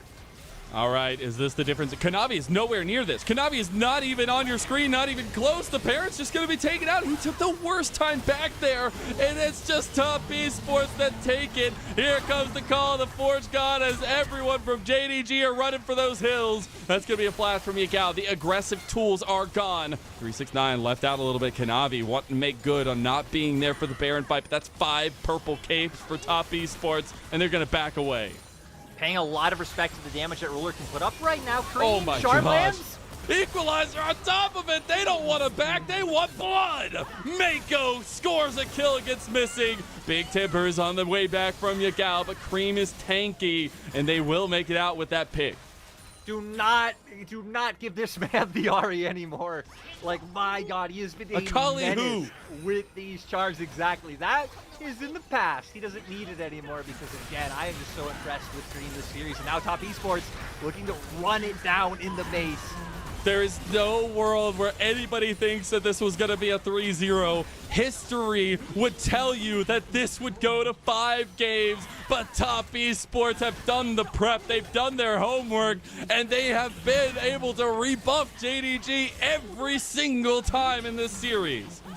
Yeah, and sadly going to get pushed away right now, but they've already done plenty of damage to the base. They can now just start playing around that top lane, which is where the only structures left for JDG are have Dragon coming up in about 2 minutes, which will then pull us down to bot side. But hell, maybe TS can even just try to ignore that and finish the game before that becomes a factor.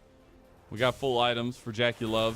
Very close there for Cream. I'm sure once he gets his back in, he should be able to get that one down. Ruler has just completed his 4th item, so still a full item down over JackeyLove, or under JackeyLove rather.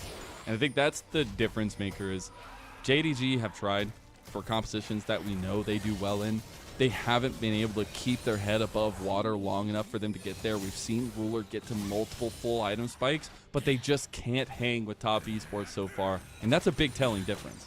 Again, it tells a lot to TS's map control once they find a lead, right? Yeah. They've just been able to keep it up so well so far in this series that we haven't seen really a big opportunity for Ruler to step in.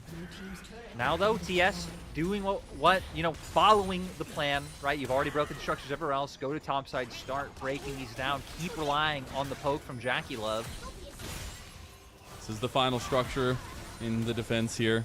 Just besides the Nexus turrets, it's going to fall very soon. Chains of Corruption there, as well as the blast play in there. Missing is gone. That front line, it's being torn to shreds. Might as well go ahead and call a paper shredder service, because they are completely destroyed. JDG, they thought they had the team fight. They thought this super team could stand up to stuff, but Top Esports make good on their regular season loss. They make good on the history between them and JDG. And off the back of Cream's monumental step up, Top Esports will go on to face Billy Gaming and knock JDG down to the lower bracket. What a statement coming out from TS. There's only been one other 3-0 in playoffs, and it was JDG doing it to Weibo just the other day. Now our second one coming through from TES, and that means so much more, right? 3-0ing a team the caliber of JDG is massive. It's Look at that love. I was going to say, you see the camaraderie on both sides, right? These are all players who know each other incredibly well. And like you said, now we're going to get TES going up against PLG. JDG going to have a date with Ninjas in Pajamas. Both going to be incredibly hype matchups. Immediate hot take. Was it a world champion difference? That's making a little bit light of joke, but these two rosters had so much backing, so many veterans of the LPL space and the international space.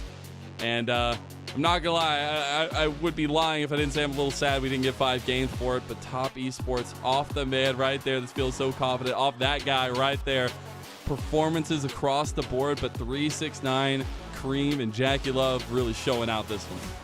I mean, it feels like the whole roster delivered, right? Like, sure, you can nitpick moments where maybe someone got picked off, or again, maybe like make good about it, a few better equalizer placements very slightly. But anything you could criticize from any of them would be very niche. It feels like top esports as a whole just showed up today. Again, they were very patient. Their team fighting was excellent, and they kept drafting for slight early advantages through lanes, and then they were able to translate them across the map like beautifully. And that's what, coming into this one, I talked about it in game number 1 in the draft, is like, how quickly are we going to see the meta, especially in jungle, evolve in this one? And it felt like we didn't get much evolution from JDG. We saw very similar comps and the exact same comp twice in a row, but it was a situation where the question was asked, can TN take that early game we've known him so well for and utilize it against JDG? And the answer is yes. Yeah. And again, a lot of it also just comes from the lanes, right? Like being able to find pressure. I mean, they were drafting for it as well, so props to the coaching staff of the team as a whole for being able to just go for that. But yeah, it feels like even though drafts weren't the problem, just after a team wins 2 games with very similar picks, that's maybe when you got to try and spin the wheels. But still, even though it was a 3-0 again, this isn't a series that even really felt like a 3-0 with how close it was. So I still think there's a lot of hope for JDG to be able to turn it around for the series against NIP, and who knows, maybe we can see a rematch against these two teams in the future that could turn out differently. But today's all that mattered, because TES also, getting to go up to the upper bracket, so not having to play a series for their life like JDG are going to have to do in the next one is really the biggest takeaway from this series. And I definitely want to get a little introspective here, because big conversation. We casted this side of the bracket the entire way down. And last time around against Weibo, we were like, okay, JDG didn't have to show too much. They showed the Vigar, they showed the Rek'Sai. They didn't have to go very long. They had the 3-game series there. They didn't have to flex their muscles really that much. And we were wondering, what does that mean going into top esports, and will they be able to show some of that? And it doesn't feel like we got a different JDG from that Weibo series, and maybe that's some of that momentum not going their way. I mean, it just feels like they had a plan, again, going towards this sort of draft. They believed in it. They didn't think that it was the problem. And again, it came down to mistakes in the game. So I can understand the JDG thought process, like thinking back to my time when I was a coach. But this is where, again, going to the next series, you're going to have a lot of key learnings from today. I want to see the Quinn. I want to see things like that now. It's going to be fun to watch them against an IP, though. That will be a fight for your life best of 5 there. But we put all the focus on top esports now, because not only did 369 answer the Rek'Sai call twice in a row, he had some very, very big games, but it all centered off of Tien and Cream finding a lot of cohesion there and putting some more love towards Cream, a guy who came over from OMG, a guy who has been like literally the 1v9 carry for that OMG roster in the past. Took some time to develop into this top esports roster surrounded by superstars, but now he's fitting in oh so well. Yeah, and right, it makes sense. Takes a bit of time to get, used to a new system, changing. Again, leaning on his pocket picks a lot less this year. So even just some individual changes that TS were able to get him to make. And yeah, he had a great performance. Honestly, you said earlier in the day that like people were kind of starting to question Cream or like falling off from Cream in past years. And I'll admit it, I was one of those people. I'm like, cool, I'll be excited for Cream when he gets a Cream champion, but when he doesn't, whatever. Now, again, after seeing this season, after seeing this series, it's like, man, this guy is just so legit right now. This TES roster, dare I say it, Mazel, giving me hope that they're going to upset BLG in the next week. me This some is, hope. again, we said coming to this, they're the second best early game team versus BLG, and I love that they used that to their strength against JDG, because now they can take that into BLG, and we're going to get all kinds of early scuffling. The other little point is, Cream did that against Yagao, and I just love to highlight some of the legacy, some of the new guard coming in, Cream establishing himself, it feels like, but the fact that they were able to mold around the meta so well. Also, the Ornn in top plate for 369 just having an insane game. I think it just provides some of that flexibility that top esports have used so well. Yeah, I mean, flexibility, really a great word for them after what we just saw. And now it's like, I don't even know Except what to for expect. Jackie Love. Just give him Varus. I mean, yeah. Well, to be fair, across the board, right, we really didn't see that many picks come out for I mean, Cream played Ari as well, 3 games. So, but we know TS can play a lot more, especially Jackie Love. I think that one's the biggest one of like, hey, he has the Kalista, he has the Draven, he still has a lot of this other stuff to lean on. Now the question is, who gets MVP in a star-studded roster with everybody popping off? Does the 19 KD8 Ornn get it? Does Jackie Love on his Varus for the 3rd time in a row get it? Does Cream with big engages get it? There's so many, but honestly, I would like to see a little love given over to TN. I think he subtly had an important game against Kanavi, who had been the bread and butter for JDG, and he wasn't able to find that chokehold success that we've seen of him in the past. Yeah, I gotta be honest. I'm not sure would give an MVP for it. I don't know if I want to predict. You gotta do it. I've got backs against the wall. No. What are you gonna do? Look. We predicted 5 games today. We actually talked about 5 I want games. more games. Like it was a sure thing, and it didn't happen. So if I say who will be MVP, they'll definitely won't be MVP. There just won't be an MVP.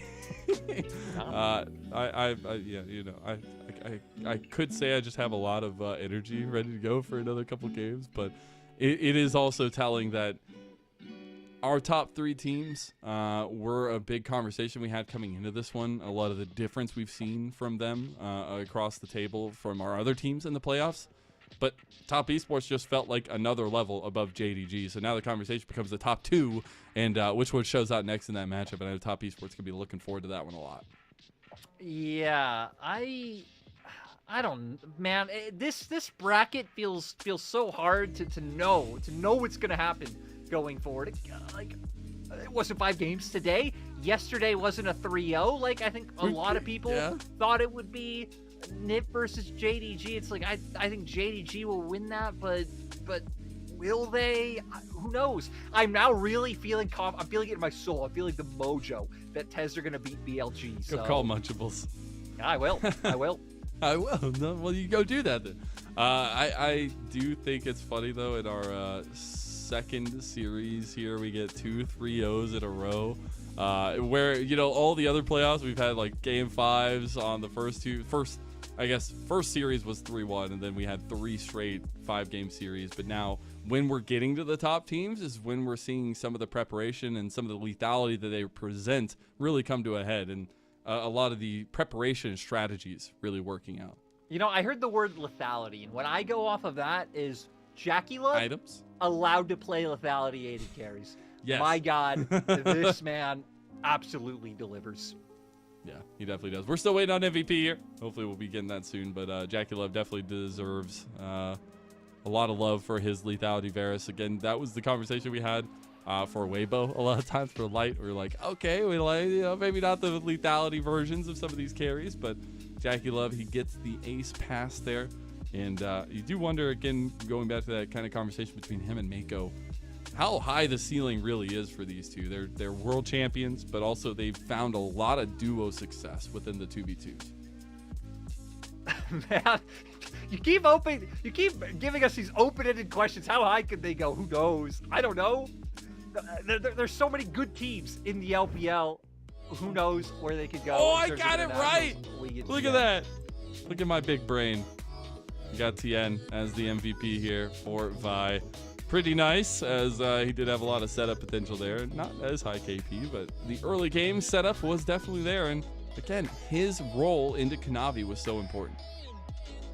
Yeah, he was able to play off of his lanes incredibly well. A lot more of his success was down to skirmishes, being able to play off his teammates well. Great target selection, right? We constantly saw him jumping onto Ruler. Hell, a beautiful example of that. Some of these timings were just really good. And yeah, again, TS were just firing on all cylinders today. The mid game, how they were rotating from lane to lane, really understanding some of the like basic lane allocation, you know, moving someone up, moving the mid lane up towards top side, invading enemy jungle at the same time.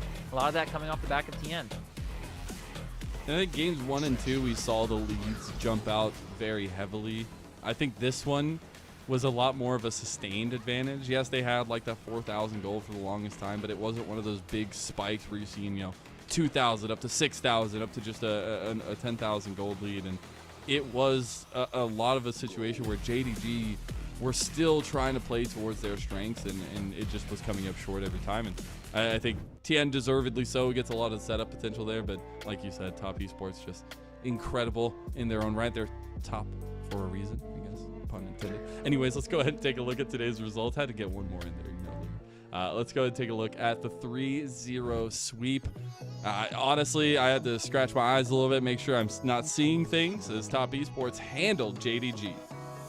Yeah, it's, I mean, very straightforward. That's why, especially coming into like this post game, it's like, all right, it was not really a thrashing, but again, it was a very quick endeavor, as we're gonna get here to see the bracket. TES, of course, gonna move on to face BLG on the 11th. JDG gonna move down to face Snip on the 10th. Some big games coming up. That bottom bracket obviously is a loser goes home. A winner has another chance at the playoffs here. But it's going to be a tough one. NIP versus JDG. I think NIP showed a little bit more life, I would say, in their series than JDG did in this one against Top Esports. But I'm very curious at how those styles are going to come at each other. Yeah, that one, I mean, I feel like I got to lean JDG, right? There was like a clear-cut, like, top 3 versus the rest.